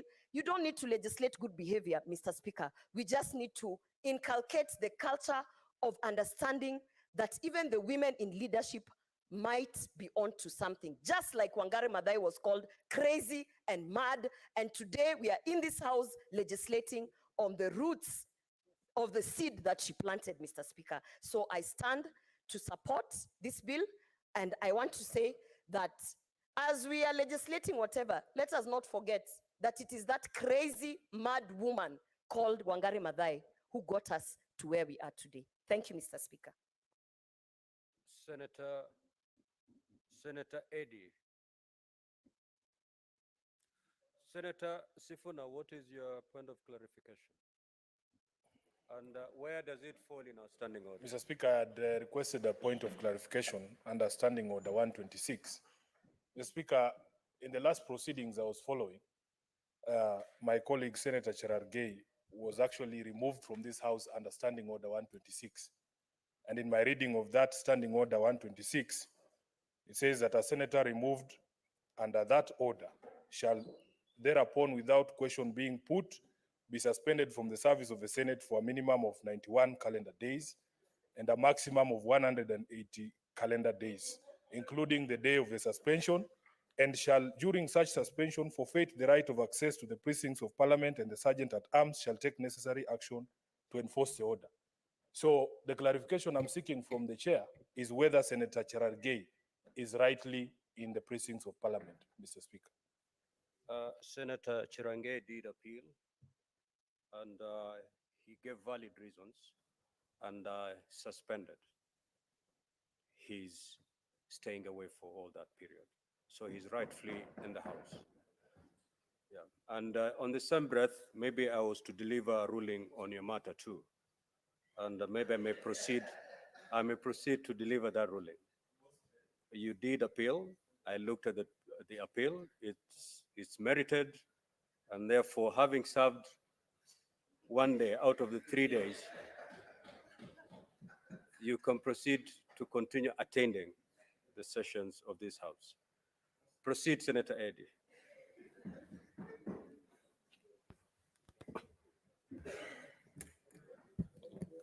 Mr. Speaker, I thank you, and I just want to be sure that I'm timing myself here, because it's a very important matter. Mr. Speaker, when it comes to matters climate change, where we find ourselves today as a country, we definitely need to be more scientific, and definitely we need to also rely on data. because when we review this particular bill, we must be able to look at the journey that we have traveled as a country to be part of this particular bill. And Mr. Speaker, I wanted to comment very fast that the essence of climate change and control of climate issues in our country cannot be without recognizing the fact that fossil fuels has been at the edge of why global warming issues have been a problem.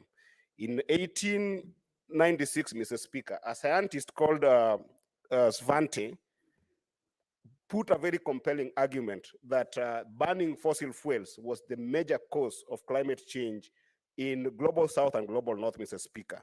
Nobody paid attention to him until in the 1930s, when other scientists joined this particular scientist, Mr. Speaker, to argue the case for northern US as well as the northern Pacific for what was becoming a major problem.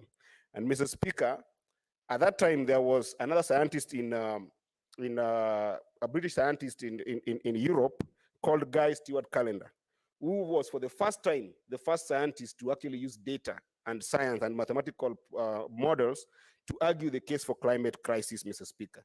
But even then, he wasn't taken seriously, Mr. Speaker. It was up until 1988, Mr. Speaker, when a scientist called James Hansen, who was a NASA scientist, brought this issue to the UN that actually global warming due to fossil fuels was a major issue, that then the UN responded by forming the first inter-panel on climate change in the 1988, Mr. Speaker.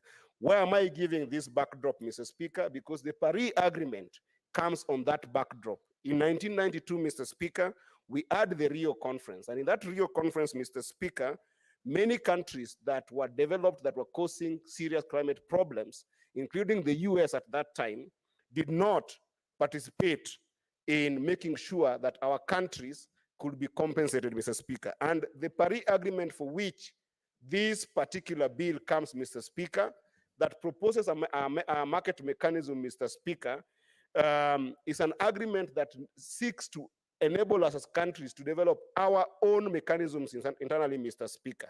And Mr. Speaker, while I do support this particular bill, Mr. Speaker, I want to encourage the drafters of this bill to actually be able to think critically about the carbon market, Mr. Speaker, to the extent that we can actually make it more practical to local communities. For instance, Mr. Speaker, if you look at section 23C, we are giving the Cabinet Secretary a full control of a carbon market which does not allow even the Cabinet Secretary to interact with Parliament to be able to ensure that we can be able to have reporting mechanisms to Parliament in accordance to Article 94, Mr. Speaker.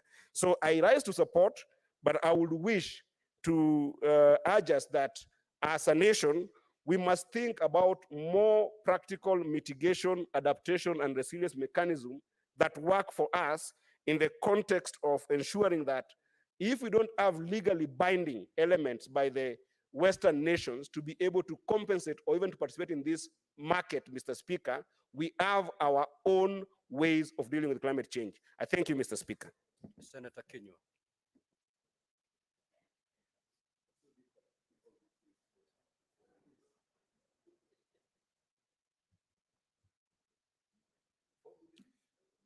Asante Bwana Spika kwa kunipa fursa hii kuunga mkono mswada huu wa mabadiliko wa tabia nchi ama hali ya hewa. Bwana Spika, ni vizuri sana kulinda mazingira Bwana Spika, na upanzi wa miti ni wa busara sana katika nchi. Lakini Bwana Spika, kile ambacho kimekuwa kinavunja moyo ni kwa sababu katika mtaala wetu wa masomo hawajazingatia zaidi mambo ya mazingira na ukulima Bwana Spika. Bwana Spika, nakumbuka wakati tukiwa wanafunzi tulikuwa tukienda tunazuia mmonyoko wa udongo Bwana Spika, lakini kila wakati tukipewa motisha tuliambiwa tusome, tuwe madaktari Bwana Spika, tuwe wahandisi Bwana Spika, na tuwe marubani. Bwana Spika, mkulima na watu ambao wanajihusisha na mambo ya upanzi wa miti na utunzaji wa mazingira haikuchukuliwa kwa muhimu, Bwana Spika. Na ndiposa Bwana Spika, wakati huu nchi ambazo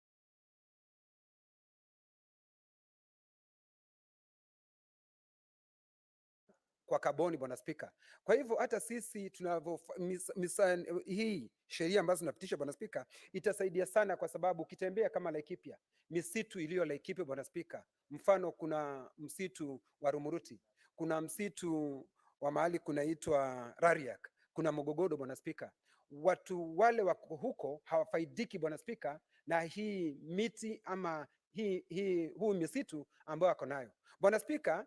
Ukitembea mahali kaunti ya Kilifi, mahali kiongozi wa chache ametoka, Stewart Mazao, Bwana Spika, tuliwaona wananchi wa zile sehemu, Bwana Spika, wakisema hawaoni faida yoyote ya ile miti, ile mimbuyu tayari wanaing'oa, Bwana Spika, na wanaiuza katika nchi za uraibuni, Bwana Spika, kwa sababu hawaoni faida yoyote, Bwana Spika.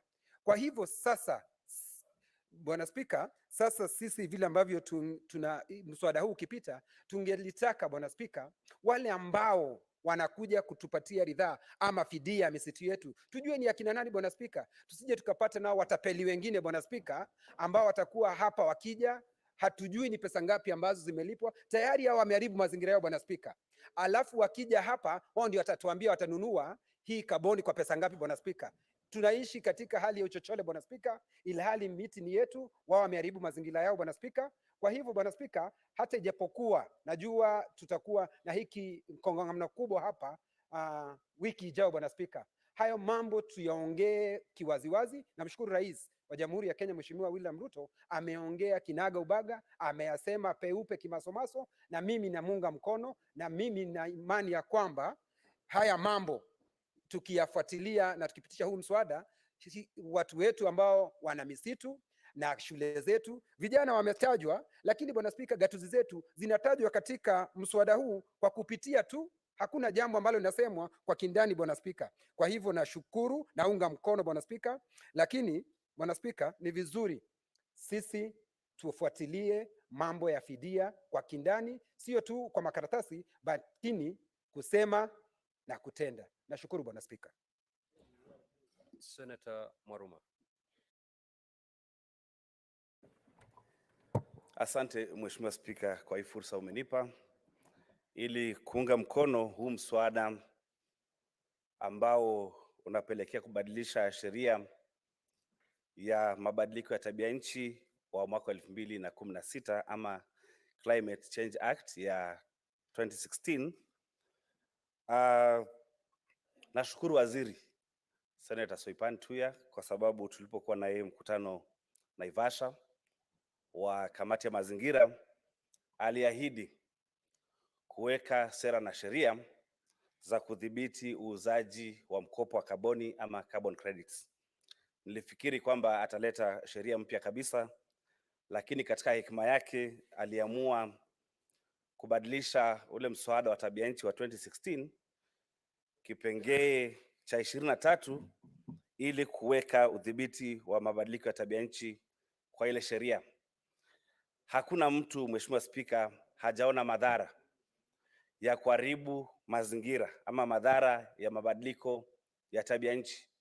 Pale ninatoka mahali kunaitwa Undani, kuna mahali kulikuwa na mito na mito imekauka. Kuna mahali watu walikuwa wanachota maji kwa mfereji, lakini kwa sababu vyanzo vya maji vimekauka, saa hizi wanatumia magari ama otabuza. Kwa hivyo nashukuru sana, na katika huu mswada ningependa kuangalia kipengee cha 12 ambacho kinapelekea kuweka sera na sheria mufti za kuangalia mkopo wa kaboni ama carbon credits. Kule kwetu Taita Taveta, na nafikiri kiongozi wa walio wengi Mheshimiwa Cheriot alitangaza akasema kwamba mkopo wa kaboni mwingi unatoka kule maeneo ya Kasigau, Taita Taveta, lakini wale wananchi hawapati faida yoyote. Na nikiangalia takwimu, Mheshimiwa Spika, Savo East na Savo West, ile shamba ni ekari 2,700,000, lililo chini ya SAVO. Katika ranches ni milioni 1.2 ambayo iko chini ya SAVO ranches, na mkopo wa kaboni unalipiwa, lakini hatuelewi kama wananchi ama kaunti tunafaidi namna gani. Huu mswada naunga mkono kwa sababu unapelekea kuweka peupe bayana kama tukilinda haya mazingira, na nafikiri kuna wengine wanayaita mazingara. Mazingara si environment, mazingara ni mbinu za uchawi yanaitwa mazingira. Kwa hivyo saizi kuna umuhimu zaidi kuliko mbeleni kudhibiti mazingira, kwa sababu kuna kazawadi, there's an incentive.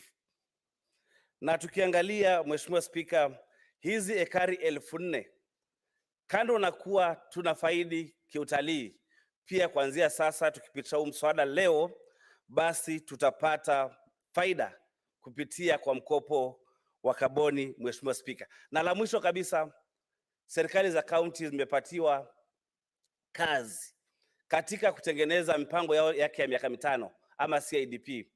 Waweke pia mambo ya kudhibiti mabadiliko ya tabia nchi ama climate change action, ya kwamba tutapanda miti mingapi kama miradi ya miaka 5, na katika bajeti zao waweke mambo ya kudhibiti uharibifu wa mazingira ambao unapelekea mabadiliko.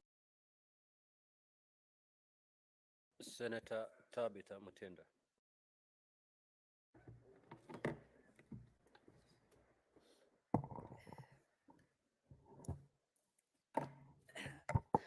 Thank you, Mr. Speaker, for giving me this opportunity, and I do rise to support this particular bill. Matters climate are matters that are very passionate to me because I'm one of the advocates, and as a business person, I do produce biodegradable bags in this country, and I really pride in the discussion of climate change, because this is the way to go, not only for us, but for the generations and the generations that will come after us. I want to start by really appreciating none other than Honorable Wangari Maathai for implementation of the Green Belt movement in regards to the advocate of planting trees.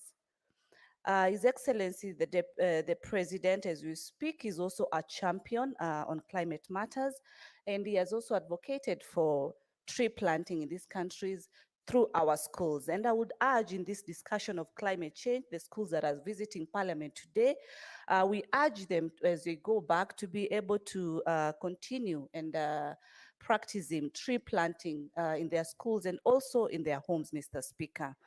I note that as a country, as a capital city, and also as a Nairobi delegation, Mr. Speaker, that UNEP is situated in this beautiful city of ours.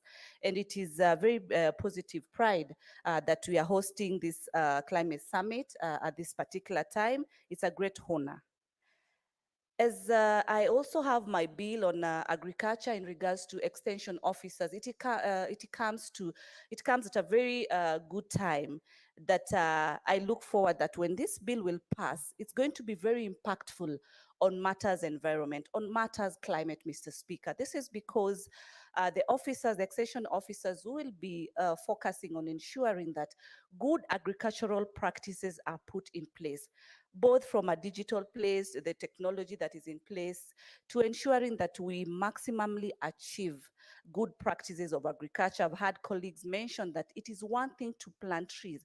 It's another to maintain that tree to its maturity. And I believe through the bill of on extension officers, then we are going to achieve broadly, Mr. Speaker. Discussion on the revenues on credit carbon have been mentioned by colleagues. And yes, I want to support and agree that it is very important that the discussion of revenues is open. Who are the beneficiaries? How much is the level of the sum of beneficiary to our country? The CSR activities in terms of the people living in those particular regions, what is their benefit and how they are benefiting? This discussion should be open, discussion should be brought to light so that there's maximum benefit. I'm happy that the CBC education is also guiding our young generation in terms of how to do the agriculture, and this extends, Mr. Speaker, not only to this from the school level, but also back to our homes, our regions. And with these good practices put in place, Mr. Speaker, it's going to be very highly impactful. I want members also to have some time, Google me, and you'll find that I have a very unique product that concerns the environment as far as biodegradability of our products is concerned. I do pride in the product that I put in the market in this country.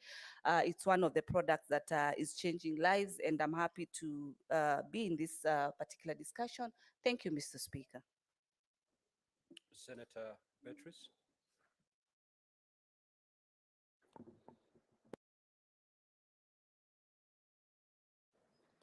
Thank you, Honorable Speaker.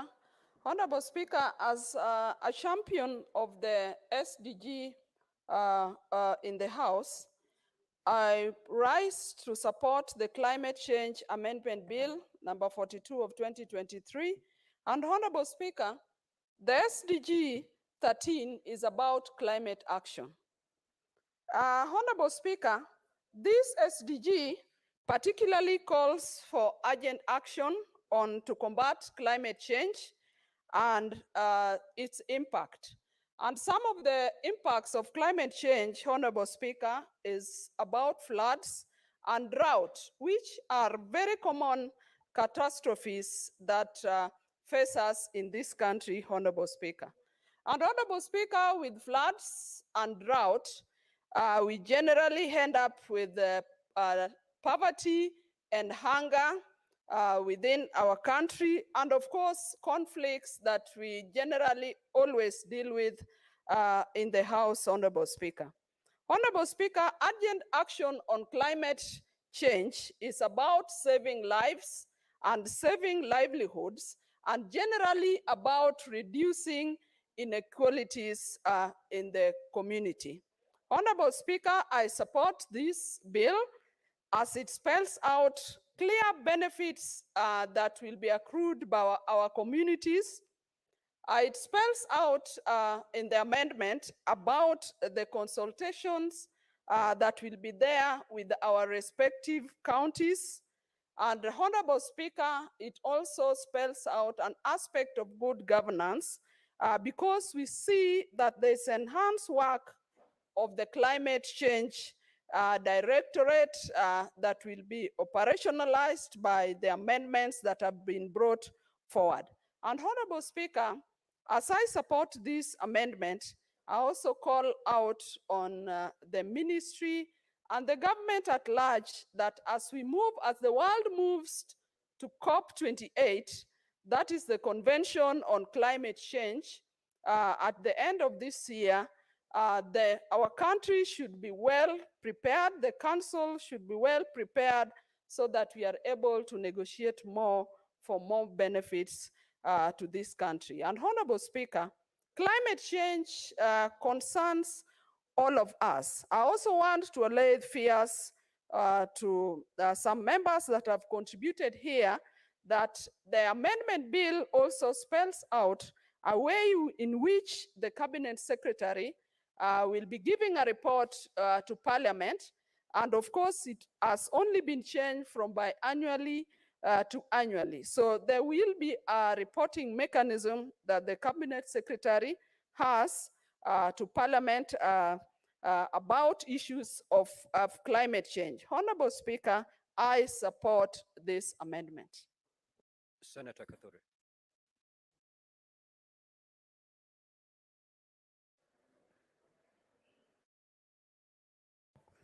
Thank you, Honorable Speaker, for this opportunity also to give my remarks on this important bill. And on the onset, Honorable Speaker, I want to to support this bill, which is very critical. And Mr. Speaker, actually, what the government is doing is in line with the obligations that is in the Constitution of Kenya, Article 69, 1A, which actually has given the state that it shall ensure sustainable exploitation, utilization, management, and conservation of the environment and the natural resources, and ensure the equitable sharing of the accruing benefits. Mr. Speaker, carbon credit is a huge business. And actually, Kenyans should now know that growing trees and not planting trees. Growing trees should be an enterprise because a lot of benefits are in this business, Mr. Speaker. The outside world there, the Western world has really benefited from this. And unfortunately, Kenya, some communities or some lands, some people have been given some money and there, but the amount of money that they have been given is not commensurate to what they are supposed to be getting. So, Mr. Speaker, these regulations, once enacted, will be able to help Kenyans, those who are in the business of growing trees, to benefit substantially. Because there's a bill on a speaker seeks to provide for regulations on carbon markets. If we get this legal framework, definitely the communities will benefit socially, economically, and also environmental benefits. Mr. Speaker, you know the counties have huge tracts of land. And if the counties can be encouraged really to utilize those bare lands, especially where I come from in Meru County, you have so many hills. If you go to Japan, Honorable Speaker, all the hills in Japan have been rehabilitated and trees are growing there like nobody's business. So in our counties, actually Nairobi is not benefiting from this because the whole of Nairobi is houses. Honorable Speaker, my colleague here, Senator Sifuna, your people cannot benefit from this business. But if you talk to us who have a lot of land, and we get good governors who can be able to communicate and to work with other people, I can be able to assist Senator Sifuna in Meru because we have a lot of hills there which are bare and which need a lot of trees. So, Mr. Speaker, I want to agree with all those who have spoken here. And I want to thank His Excellency the President for taking the lead, especially on environmental matters. In the year 2016, I participated in the enactment of the Climate Change Act, which was Honorable Otichiro's bill, who is currently the governor of Vihiga County. Mr. Speaker, we did a lot to enact that bill. We really went to the depth of that legislation. And Kenya was actually one of the first countries in Africa and almost the 10th in the world to enact the Climate Change Act. And now that we are amending this act, and the president is actually the chairman of the National Climate Change Council. And now also, he is actually the guy who is spearheading the environmental matters. I also take this opportunity, Mr. Speaker, to welcome the delegates who will be coming to Kenya next week. Kenya is very hospitable. They come for the conference. And as much as possible, also they should go to our national parks, Nairobi National Park, Masai Mara, to the coast, so that they can see the diversity, including the Meru National Park, which is one of the ecosystems. Senator Osotsi. Thank you, Mr. Speaker, for the opportunity to also weigh in on this very important bill. Mr. Speaker, from the onset, I want to say that I support this bill because this bill is long overdue. Mr. Speaker, matters of carbon trading, they are matters which are very weighty, and Africa and Kenya has not been in a better position to take advantage of carbon trading because of lack of appropriate policy and legal framework. So these amendments proposed in this bill, Mr. Speaker, will actually open the channel for Kenya to maximize on its carbon credit potential by ensuring, Mr. Speaker, that we create the appropriate path for carbon trading. We have the appropriate mechanism for regulation of carbon markets. Mr. Speaker, it will also provide an opportunity to have the National Climate Change Action Plan. And also, most importantly, Mr. Speaker, how do people or communities participate in carbon markets? Carbon credit trading, Mr. Speaker, is very, very, very crucial, especially in our counties. And I want to echo the sentiments by Senator Muma that this bill talks very little about how counties can be involved in this process. We do not want counties just to be lumped together with the community initiatives. As a Senate, I think every bill that is presented to us, we must look at it and see what are the interests of the counties in that bill.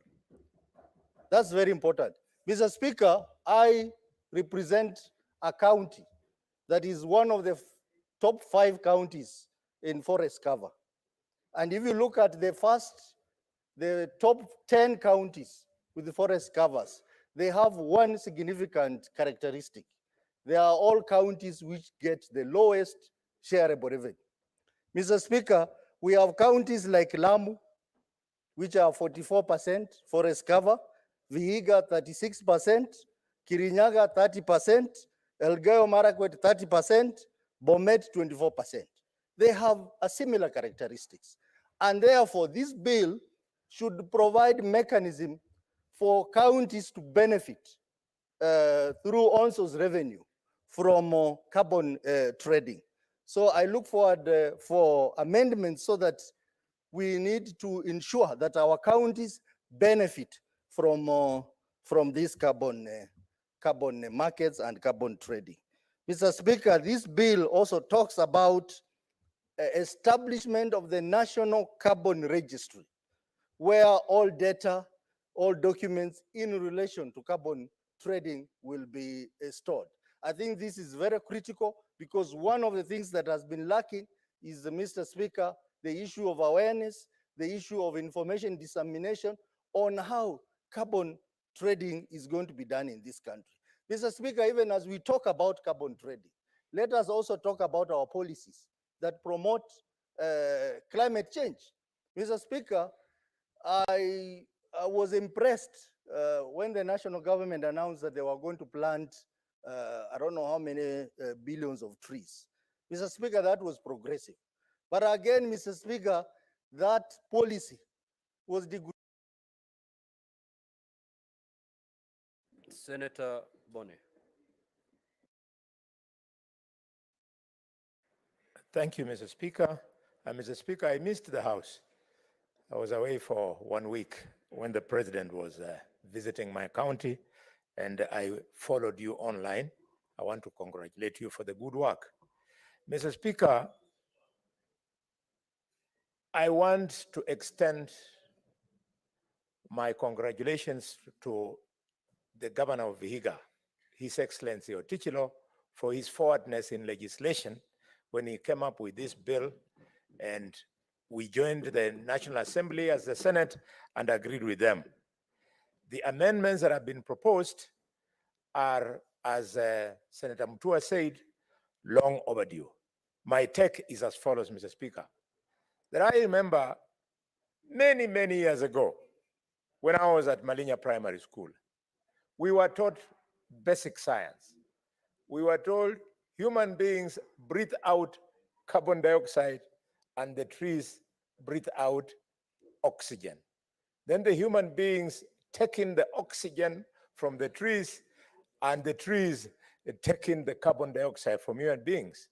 At that time, we used to play around with it. But Mr. Muriolo, the then headmaster in Marinya Primary School, would then go further and say, therefore, let nobody play around with Kakamega Forest. Those are many years ago. Today, it has become evident that the world is a global biodigester. If we don't fix that biodigester, it will mean we shall live in shit, we shall breathe shit, and we shall eat shit. Mr. Speaker, which is exactly what this bill is proposing. Because of the shortage of time, I would just like to appeal in support of this bill to African countries that now communities that have taken up the lead in this matter should enjoy the carbon credit. Mr. Speaker, if you move from Kakamega County, you go to Nandi County, Vihiga County, and Kericho County, the amount of good that these people have done this republic by protecting forests should be a record in history. Mr. Speaker, because time is coming, let me just do a small rebuttal. There was an unfortunate contribution from a distinguished senator a few minutes ago. I didn't want to waste time, points of order. I want to register a strong rebuttal that Professor Wangari Muta, or rather Professor Madai, was not mad. Professor was the chairman of the Department of Human Anatomy at the University of Nairobi. Some of the people who are making this contribution, we don't even know that they went to University of Jepkupe. Mr. Speaker, Senator sir. Mboni, because I was around, what the Honorable Senator said is that many people confused Professor Wangari Maathai as a man-woman. Confused. Now, because the member is not here, I request that maybe we will check on the answer. Because the presenting officer is also not agreeing with you. I have no problem. So I request we check on the answer, whether that is what she said. Unless if she's here to also maybe give the clarification.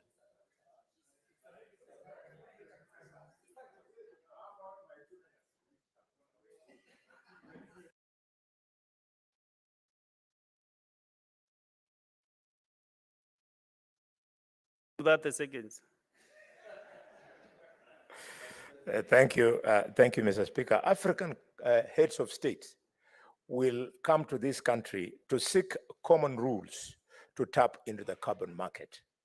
And the reason why this is taking place, we want to develop, Mr. Speaker, a common set of rules to govern the benefit that African people will get from the international fast-growing carbon market. Mr. Speaker, sir, it is very refreshing to know that there is such a human traffic coming into this country, and it is the trend everywhere. I was in Mombasa 5 days ago, Mr. Speaker, and I was amazed. All the hotels, right from White Sands, have been pre-booked up to February. Our economy is on the rebound. When I arrived at the airport, Mr. Speaker, there were 2 Airbuses, Lufthansa and Ethiopian Airlines. There were 4 Boeing 777 that were on the ground at Mombasa International Airport. Our country is on the rebound.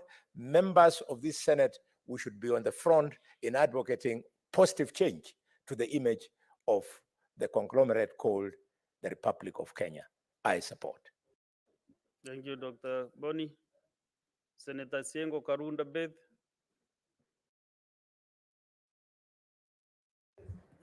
Thank you, Mr. Speaker. Sir, I stand to support this climate change amendment bill. Mr. Speaker, this bill is giving us a chance to combat desertification. It is giving us a chance to tackle land degradation. We know the effects of climate change as extreme droughts, and we know as Africa and Kenyans, we are recipients of what started happening elsewhere. And for this reason, that's why carbon credit has not been of benefit or much benefit to Africans and specifically to Kenyans. we know that carbon credit and carbon market that benefits others who are still the cause of the problem. And Kenyans have not been benefiting because carbon credit became, those who are fighting climate change became a $1 billion industry because of what is happening in the carbon market. Yet, our people are not benefiting. Mr. Speaker, sir, I would say this bill is giving us a chance also to advocate for use of green energy, which becomes a solution to some of the problems created by climate change. I would say, Mr. Speaker, involvement of youth, which is mentioned and also included in this bill, gives us a hope that our youth will be responsible in handling and taking care of our environment. Mr. Speaker, sir, at this point, for the first time, and maybe the only time, let me take this opportunity to thank the President of the Republic of Kenya for leading from the front in the matters of climate change. This is encouraging. I hope all of us will follow suit and ensure that we mitigate on climate change, on the effects of climate change, participating in using green energy, participating in planting trees, participating in really tackling effects of climate change. I support this bill, Mr. Speaker, sir, and I want to urge my colleagues here that when it is matters concerning this nation, we speak in one voice and move forward together. Thank you, Mr. Speaker, sir. I support. Actually, if Senator Bethen requested for more time, I could have ended in 1 minute. But, but now that you have no interest, let us now hear from Senator Sigai Wakiri.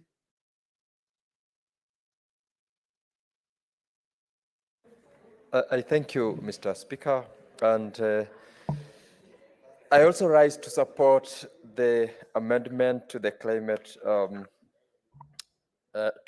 change amendment bill 2023, and it is timely, Mr. Speaker. We have had this conversation for a while now, and when we are asked to deal with matters which are of national importance, like what we are being asked to do now, it is important to speak in one voice, as the Honorable Senator Beth has said.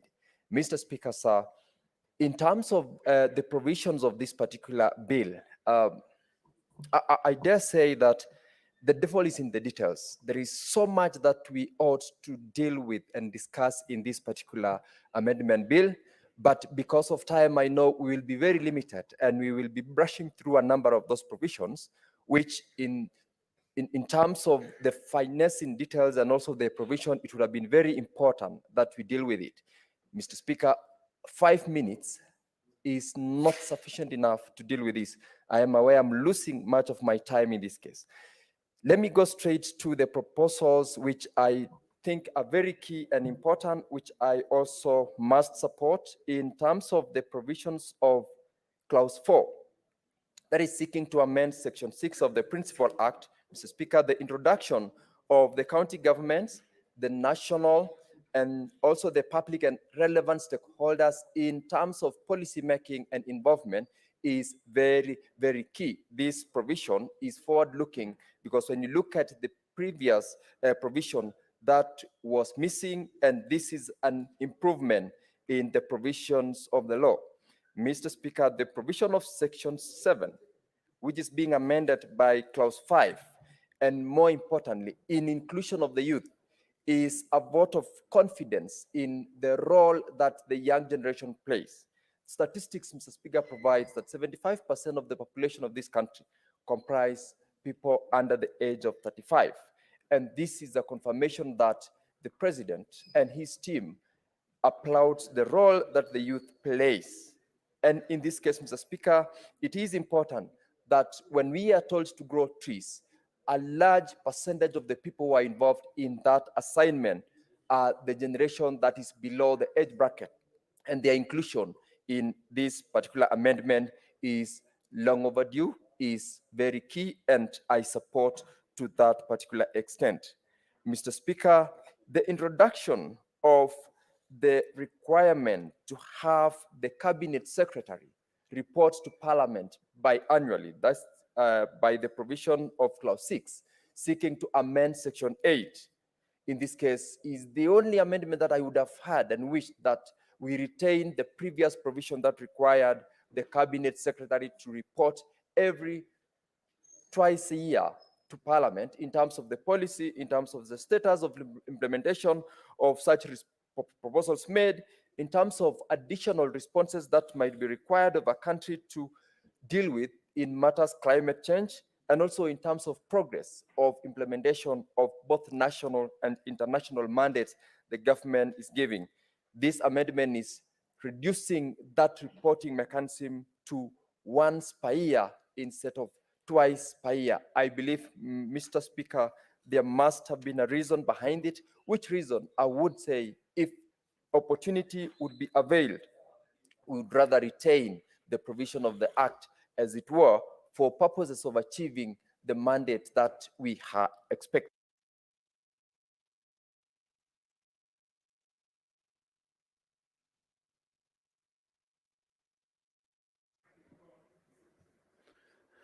Senator Modam Agnes Kavidu.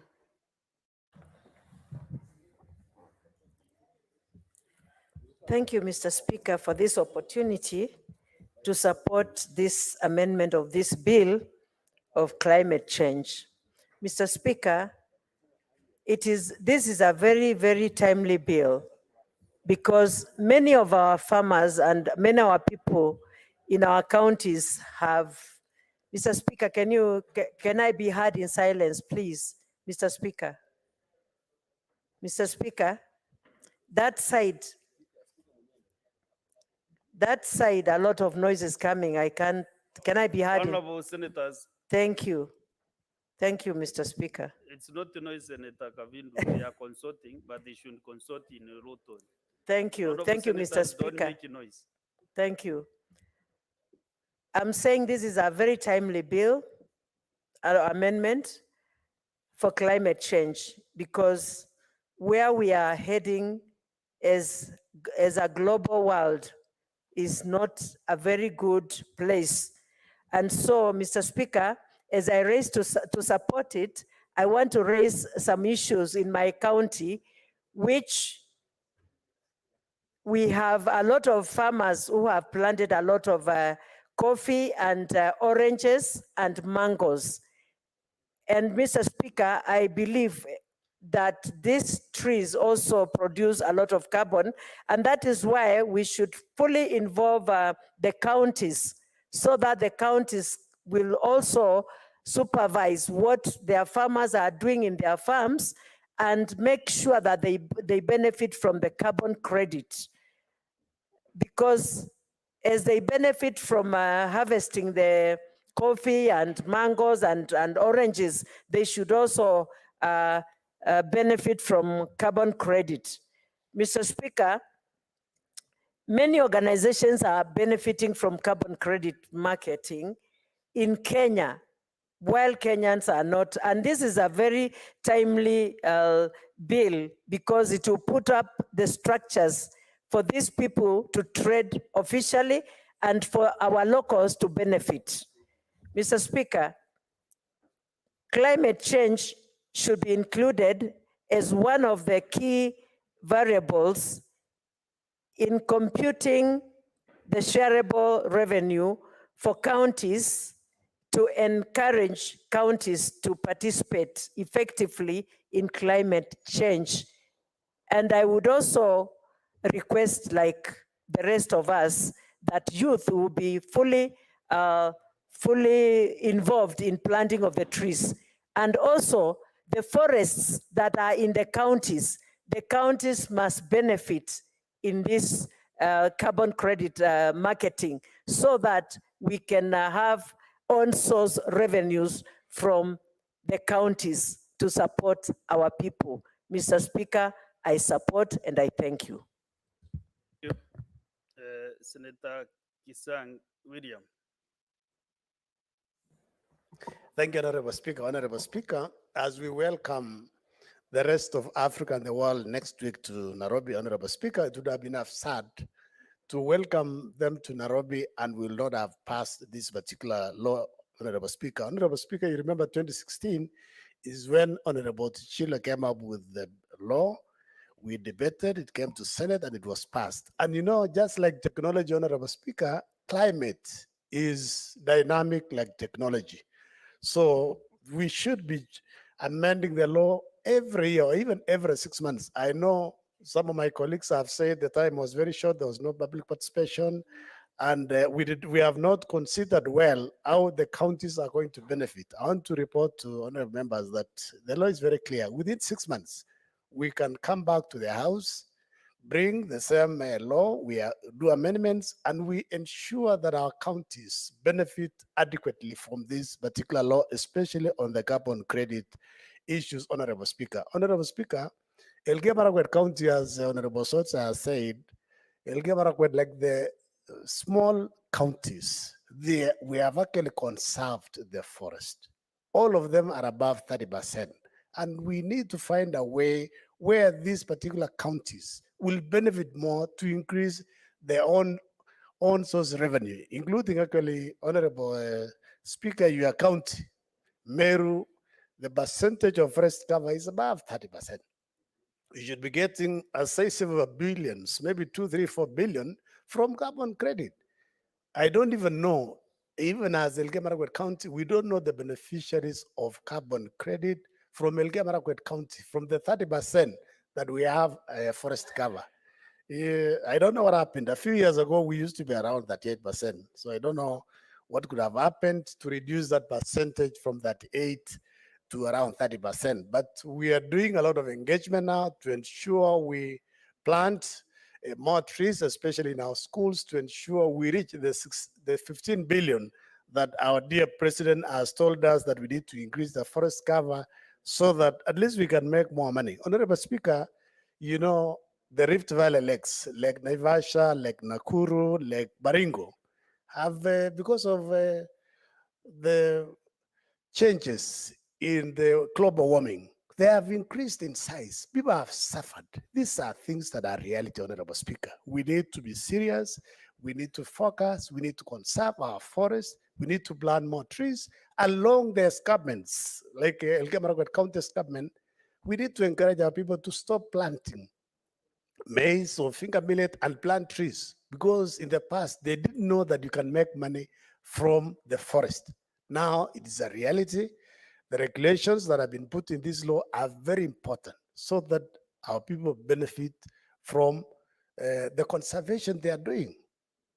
Thank you, Honorable Speaker. I don't want to take my time. I know many members are on the queue, really wanting to contribute, because we have been called back from home to come and ensure that we pass this law so that next week we stand tall while we are at KICC as one of the few countries that have implemented and have actualized, so that the president may sign the law tomorrow into law.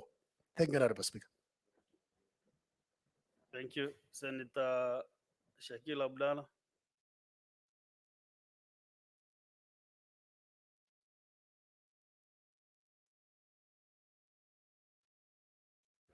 Thank you, Mr. Speaker, for giving me this opportunity to contribute to this bill, which is very crucial. It's a very important bill, Mr. Speaker.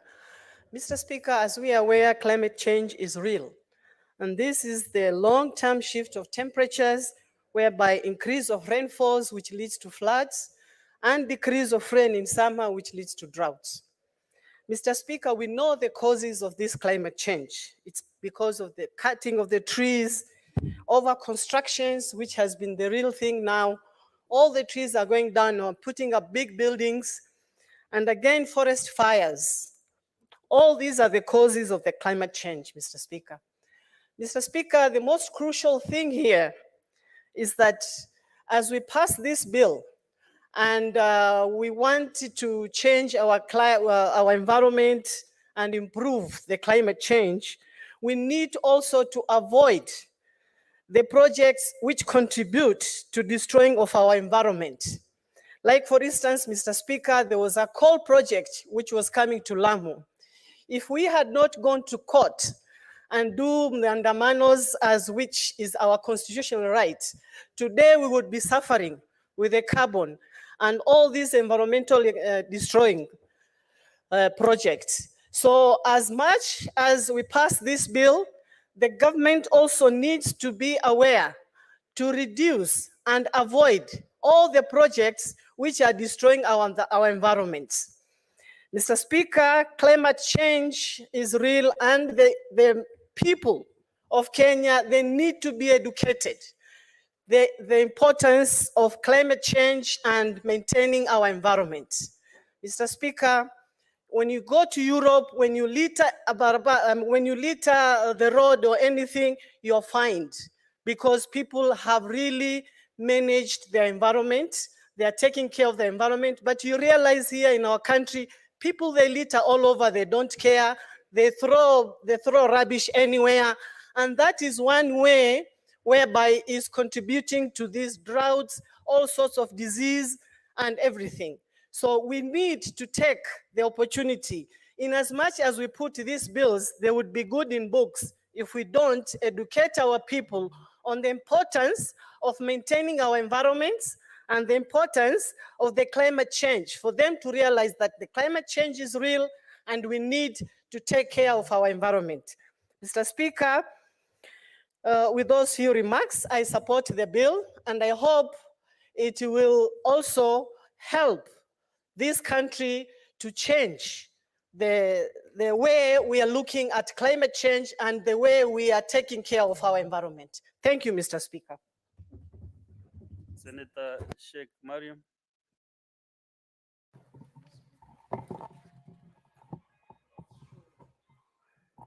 Thank you, Mr. Speaker, for giving me this opportunity.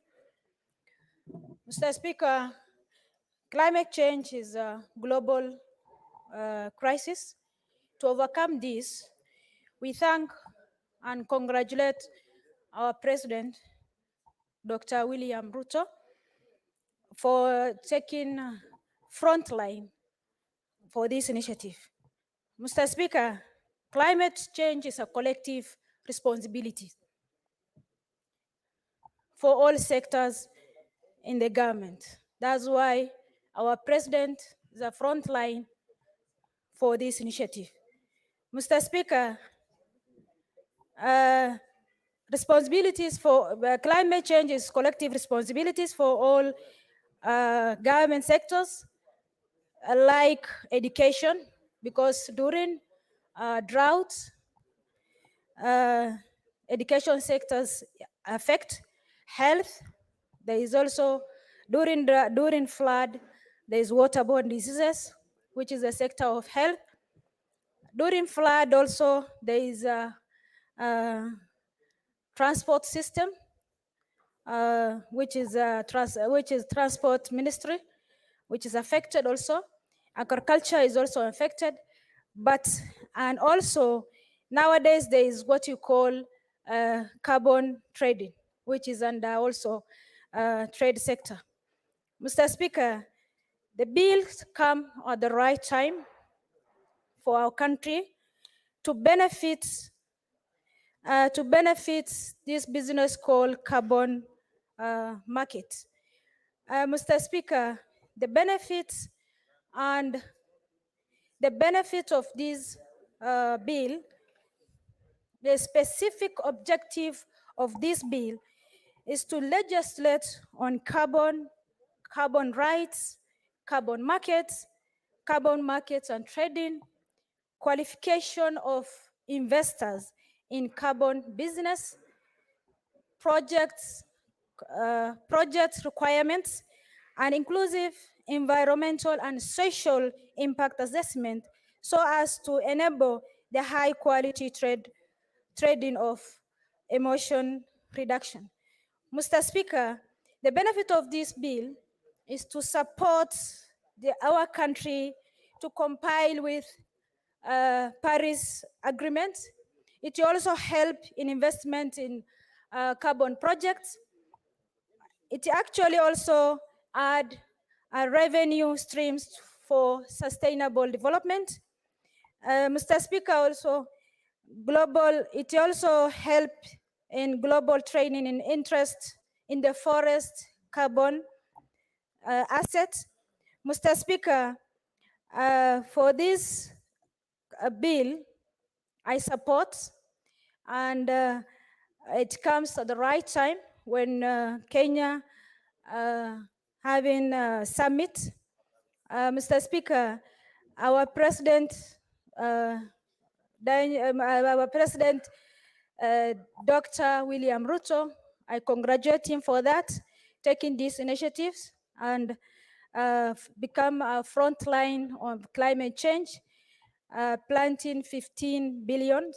As he insists people to plant trees, I urge and request also him eradicate some. Thank you. Senator Fatuma Du Rwandan. Thank you, Mr. Speaker. Mr. Speaker, sir, I wish to join my colleagues in support of this bill. Mr. Speaker, this is long overdue because the issues of carbon credit is actually affecting many parts of this country without proper legislations in place. And I wish to thank the president and also the government for this particular initiative. For example, in my county, there is an organization called NRT, Northern Rangelands, in Isiolo County. And I think, Mr. Speaker, you are part of Meru County is also being manned by that particular organization. Unfortunately, Mr. Speaker, this organization is giving bursary to students. But majority of our people, they don't even know where that money comes from. And number two, they also don't even know how much is given to them as far as carbon credit is concerned. And I think once these legislations come into place, we can be able to regulate what is happening as far as that market is concerned. Again, Mr. Speaker, as my colleagues have said, most of these activities are happening on the ground. But if I can look at the current amendment, counties are not involved. And I know very well as far as mineral issues are concerned in this country, counties are left out. And that is where most of activities are taking place. And I wish the government should also look at the possibility of the counties actually being involved as far as this carbon credit business is concerned. It's unfortunate that this bill is very urgent and we had to pass today, but we must look for an opportunity where we can amend and also bring on board the county governments.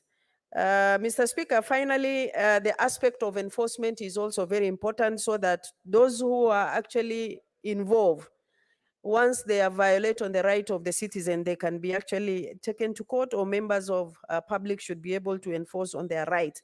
Finally, as far as tree planting is concerned, Mr. Speaker, Northern Kenya is mostly affected by the droughts. And I wish the government can put more focus in Northern Kenya as far as tree planting is concerned. It can help so many of our people. So I appeal to the president and also the government, give much focus to Northern Kenya as far as tree planting is concerned. And I know when we were young, we were actually being forced to plant trees in schools. And if we start from there, we can be able to actually take care of our environments properly so that even the young ones who come up, they will be able to know the importance of tree planting and they can be able to plant. I thank you, Mr. Speaker, and I support.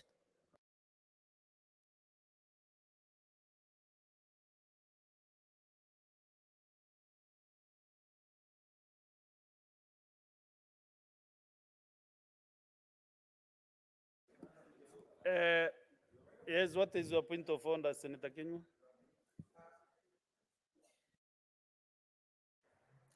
Bwana Spika, tumeketi na mwenyekiti wa kamati ya elimu Bwana Spika, na ni desturi yetu wanafunzi wanapokuja hapa kuwapa motisha, tunawataja tu kwa majina. Najua leo shughuli ya leo ni ya dharura Bwana Spika, lakini ni vizuri Bwana Spika kuwataja tu kwa majina, ndiposa tuwepa motisha Bwana Spika. Wao ndio viongozi wa kesho Bwana Spika.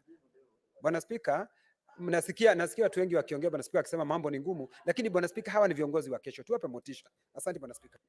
Sasa bwana Seneta Kinyua, unajua chair wa hapa lazima apewe taarifa ya kusoma. Kwa hivyo ijafika kwangu usiku, hata najua kuna wanafunzi hapa.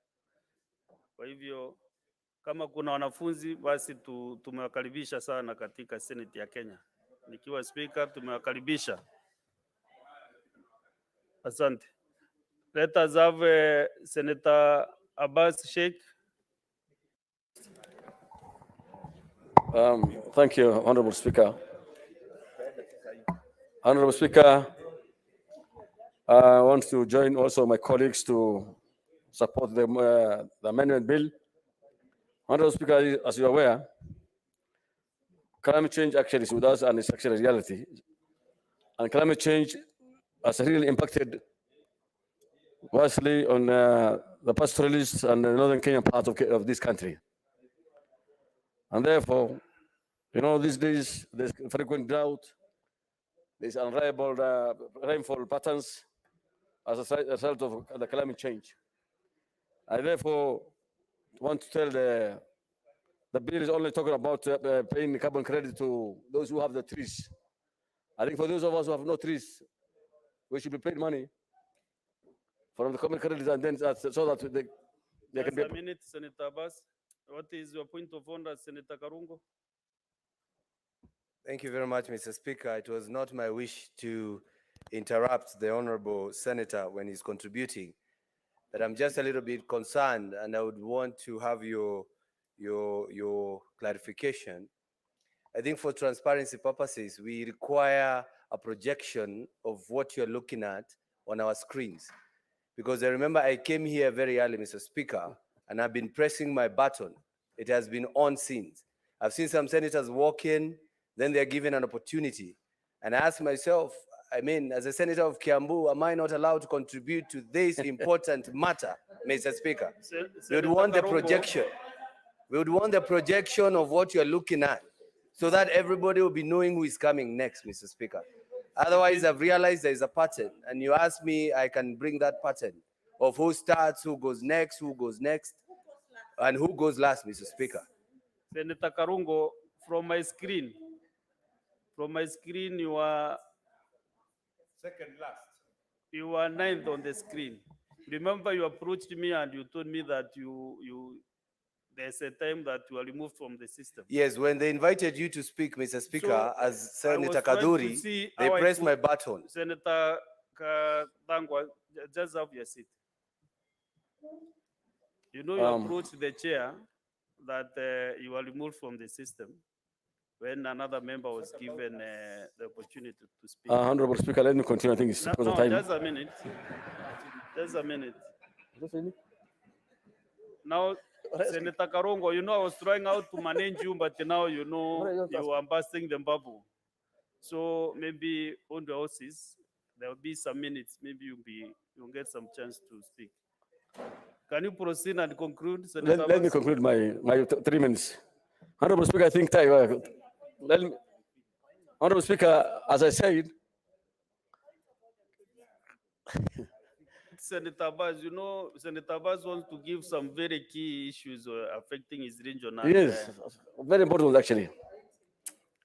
Yes, Senator Baz, conclude. Okay, Honorable Speaker, I think, as I said, climate change has so much impacted on the pastoral areas, especially in the highlands. And what I was saying is that we shall not be paying carbon credit only to those who have trees. We should also pay money to those who have no trees so that they can be able to plant more trees. The pastoralists are most affected. And therefore, I'm saying that the money that's going to be accrued should be paid to the pastoralists. Finally, Mr. Speaker, the bill is saying that the community involvement, the communities are not even able to comprehend what this carbon credit entails actually.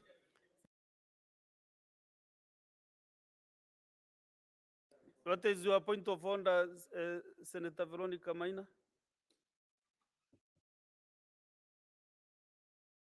I think we are having a challenge with the system, Mr. Speaker. I have pressed on this system several times, and it is not even showing on that display. I have reported it to the clerk's desk, and unfortunately, it still does not show. I think we have a challenge with the system, and it needs to be rectified. Otherwise, even some of the senators will never get to speak on this very important matter, Mr. Speaker. You have noted that your region, from where you are up to the door, there is a problem because most of the senators are not on the screen. So maybe that should be rectified, and I hope the relevant office is now aware that some members are getting injustice. Senator,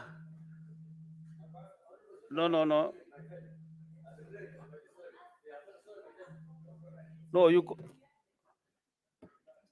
1 minute for Senator Abbas. Saying they have taken most of my time, so I think I want some 3 minutes.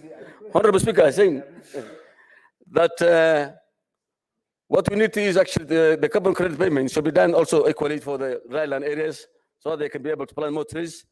Two, I think what the greening of schools should be enhanced so that our children can have we can inculcate the idea of having trees in every place at a young ages. Finally, I'm saying the communities, this bill says that the community will be involved, but it has not been said in what part of the community and what is the role of the community. So I think it's a high time that we can empower the counties so that they can be able to receive the money and they can empower the communities, and communities should be involved to plant trees and to get the carbon credit, part of the carbon credit money. As it is now, it's actually only benefiting the few large ranchers and a few of the forest areas, and the money goes only to few individuals. So therefore, I'm saying that this thing, there's a lot of transparency. We must have some transparency. There must be an accountability in the carbon credit money that is being given to the people of the large farms. Therefore, I beg to support the bill. Thank you. Thank you, Senator Sifuna Edwin.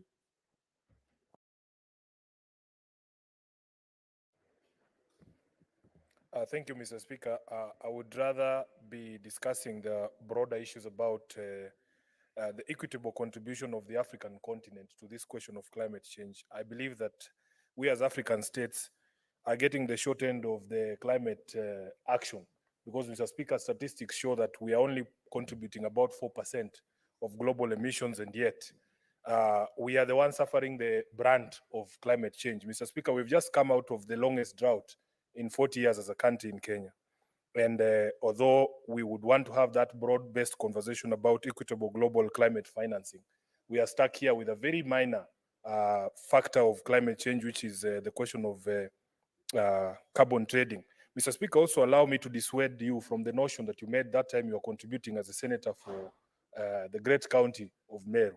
That, Mr. Speaker, in fact, even we in the cities can actually benefit from carbon trading, because you should remember that even if you look at the definition of the carbon credits, it's not just about mechanisms that pull out the carbon from the air. It is also preventive measures to ensure that you actually prevent that carbon from getting in the air. And you will know that Nairobi carries a large number of the industries in this country. Actually, some numbers put it at 60%. If we can be incentivized so that even the companies that operate within Nairobi can then look for measures to prevent more carbon being spilled in the air through sequestration and other technologies, Mr. Speaker, we can actually also benefit as the people of Nairobi. Mr. Speaker, I'll just allow me to speak to the positives in this act, because there are many negatives that we would talk about in the greater context that I've given. But if you look at 23D, Mr. Speaker, this bill requires that there shall be environmental impact assessment for every carbon trading project. Yes, we understand that greenery or plants are a major way of removing carbon from the air, but it's not every plant or crop that you put up or you plant is going to result in just positives. You've heard the senator, I think it was Senator Kinyua, talk about the negative effects of planting eucalyptus trees. We have had the complaints of plants such as the Madenge plant in sections of Rift Valley, so that an environmental impact assessment would actually guide us in the best way to undertake some of these projects. You go to section 23 E, Mr. Speaker, that they will be required a community development agreement. I have heard some of my colleagues speak to what the role of the county governments is going to be. Under that particular section, Mr. Speaker, the county governments are given the responsibility of ensuring that they oversee and monitor the negotiations of those community development agreements with the project proponents, which will ensure that the interest of the local populations are taken into account. Under 23E5, Mr. Speaker, you will see that there's a provision there that in every agreement for such projects, 40% of the aggregate earnings shall be reserved for the communities. So those of us who are asking where the communities were going to benefit, then can see that the bill has provided for those. Lastly, Mr. Speaker, it is also the responsibility of the county governments and the national governments to enforce the community rights negotiated under those community development agreements under Section 23E, so that the county governments have a great role to play, and also the communities have a lot to benefit if indeed these projects are undertaken in the right manner. Of course, for me, I would like better clarity on how we access these markets, especially for private individuals, because the bill only talks about private entities and public entities. We would like even individuals who undertake these projects to have access to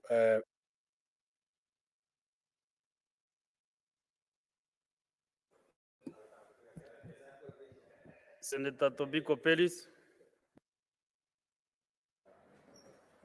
Finally. Thank you, Mr. Speaker. Mr. Speaker, I rise to support, the enactment of this bill.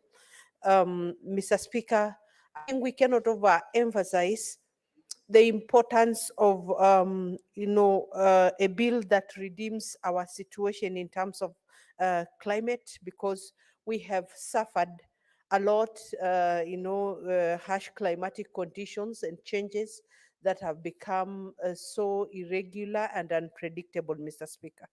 Mr. Speaker, even because I see the emphasis on this bill is about carbon credit and monetization of the whole, tree planting and forest conservation.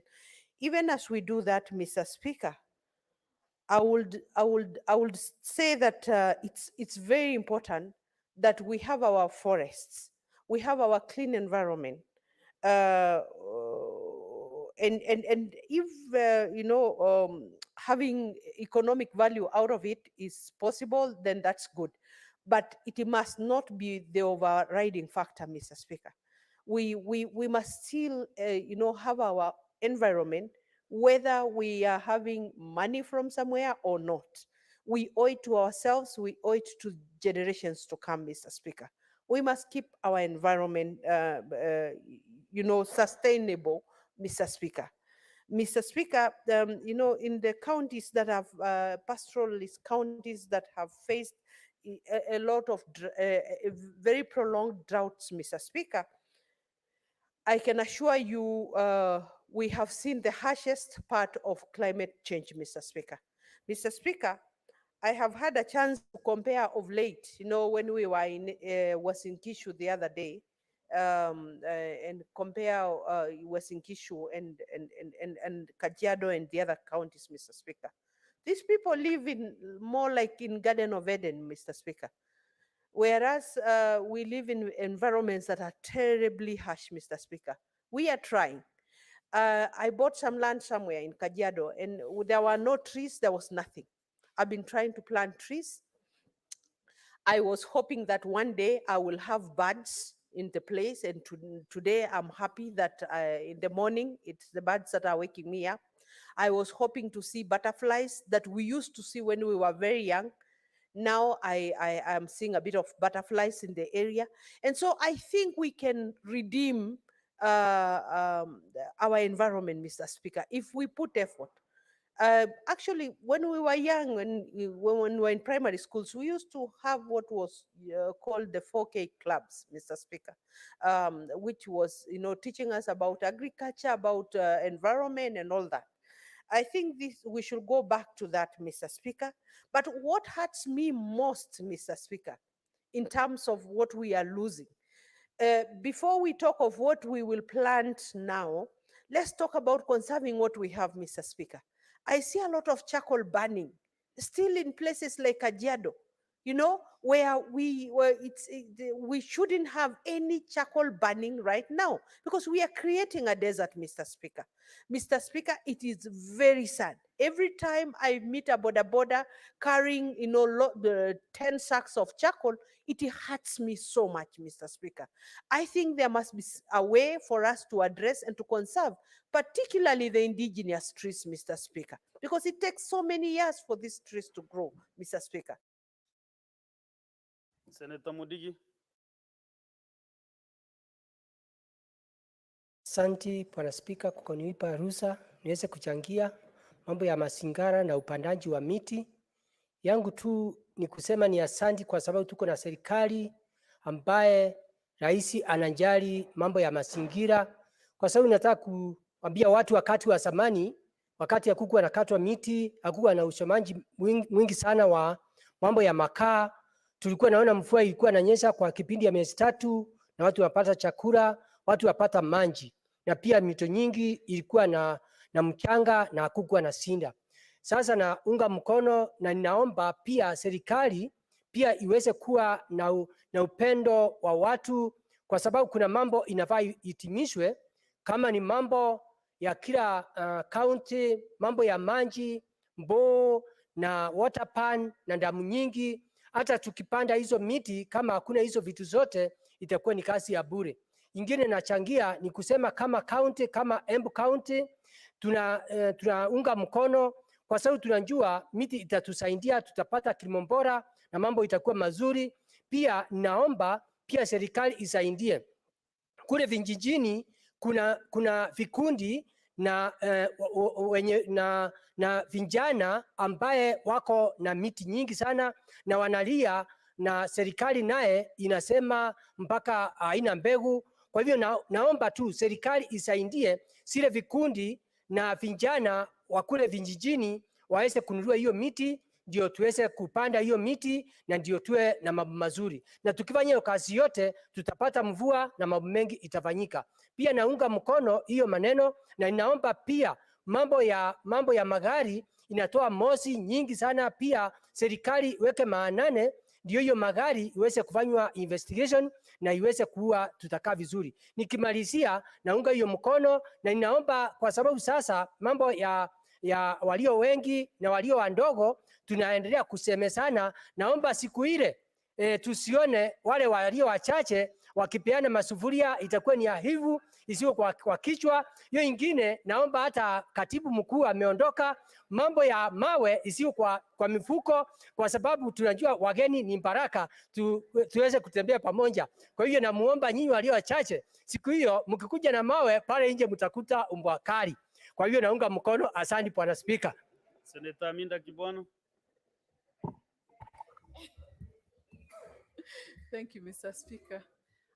Thank you, Mr. Speaker. I thought we were through with these discussions, is not about the sufuria and the mawe, but then the discussion about the climate change. Mr. Speaker, I stand here to support the climate change amendment bill. We should be the champions. Having had our sister, mother, Wangari Maathai, who set the pace. Parliamentarians require capacity building on this one, Mr. Speaker. I urge the government to unlock some bureaucracy so that at least we can get the funding and some of us can be trained on climate change, and we should be the champions, seriously.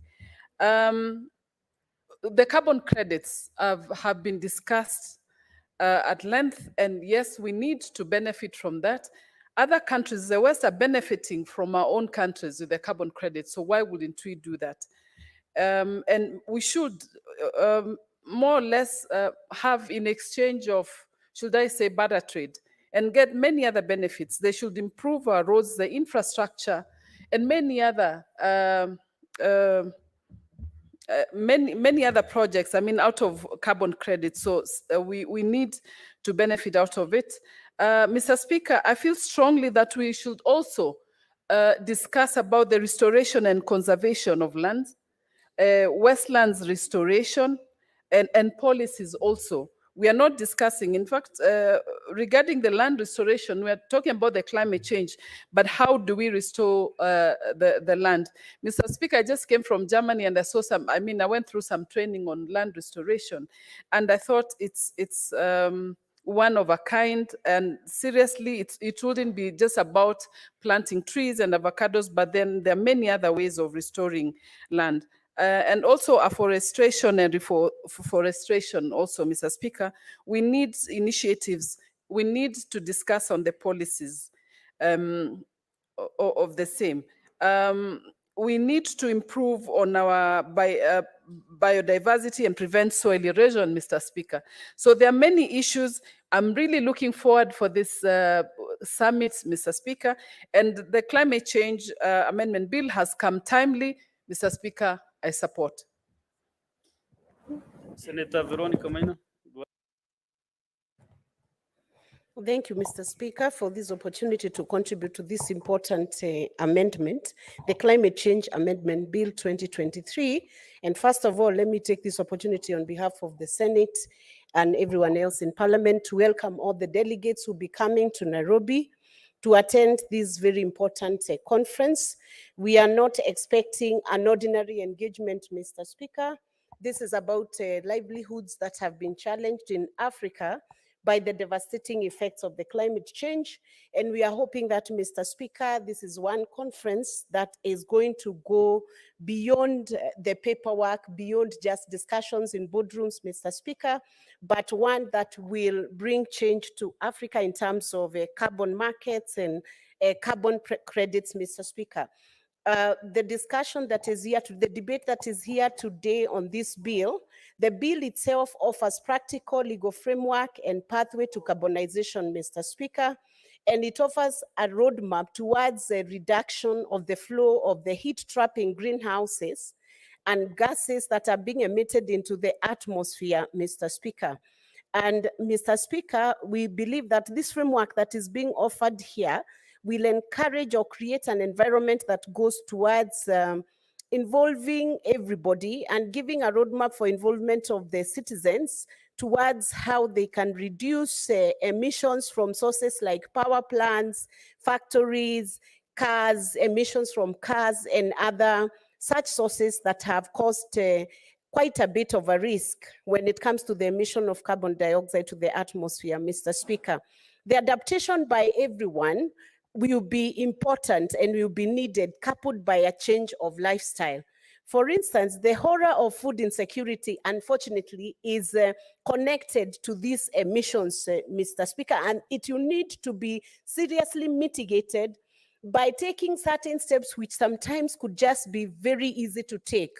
For instance, Mr. Speaker, if people could walk more, if people could do more things that allow us to use sources of energy in spite of the fossil-based sources of energy, Mr. Speaker, then we would be saving the carbon dioxide that is being emitted into the environment, and that has challenged ecosystems and has irreversibly affected freshwater and even coastal ecosystem.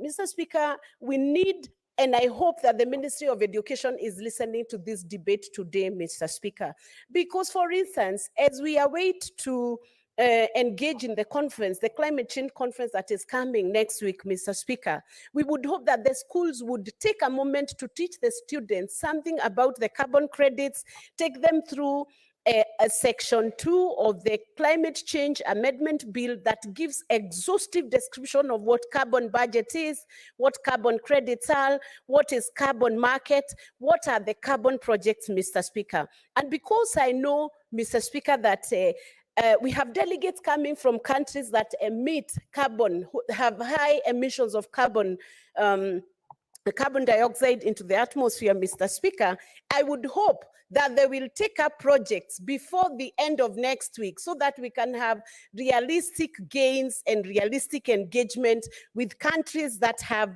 done the most emission into the environment, while Africa has been the one that has been paying the cost of these emissions, Mr. Speaker. So we are looking forward next week to an engagement that leads to realizable practical solutions towards reduction of carbon dioxide into the atmosphere. Thank you, Mr. Speaker. Senator Karungo Dhangwa Paul. Thank you very much, Mr. Speaker, for giving me this opportunity to support the amendment of this bill on climate change. Mr. Speaker, I've heard from the minority side, the majority of them have been saying that this bill could have come earlier. But whatever is being discussed on this bill requires somebody who could understand, contextualize, comprehend, and that is none other than the President of the Republic of Kenya, William Ruto. That's why this bill has come now at the right time. Because when you discuss about carbon credit, Mr. Speaker, not so many people understand, as Senator Abbas was saying. And just to inform, carbon credits is the market-based approach to incentivize and promote the reduction of greenhouse gas emission, Mr. Speaker. Somebody would ask, what is this greenhouse emissions we are talking about? Mr. Speaker, some gases, when they are released in the Earth's atmosphere, when they go up there, they trap the heat. And when they trap the heat, Mr. Speaker, we get the greenhouse effect. When you get into a greenhouse, the way you feel the warmth or the heat is the same thing that now happens when they go in the Earth atmosphere, Mr. Speaker. Mr. Speaker, that's where the global warming term came in. Mr. Speaker, some of these gases are carbon dioxide, methane, and others, Mr. Speaker. But for us to reduce that warming, Mr. Speaker, we need to act on carbon dioxide. We breathe in oxygen, we breathe out carbon dioxide. Mr. Speaker, the trees do the opposite. They take carbon dioxide. So, Mr. Speaker, if we plant this tree, as the President has directed, we are going to earn carbon credits. Mr. Speaker, what do we do with the carbon credits? It's just like bonga points. Once you remove carbon dioxide from the atmosphere, you earn some carbon credit. What do you do with them? Some countries, Mr. Speaker, who are polluting the atmosphere, China, USA, and other countries, Mr. Speaker, they can now buy the carbon credits from those countries that have really helped in reduction of those gases, Mr. Speaker. And that will attract investment in this country, Mr. Speaker, will attract funding when it comes to this carbon credit, Mr. Speaker. But I would want to urge this House, as we go on passing the law, Mr. Speaker, we should also give incentives to those people who have trees on their farms, Mr. Speaker. When you are paying your land rate, you should not pay the same with a person who has 100 or 20 or so many trees, Mr. Speaker. There should be an incentive so that we attract people to planting and taking care of the trees, because you'll understand when you're paying your land rate, you will have an incentive, maybe half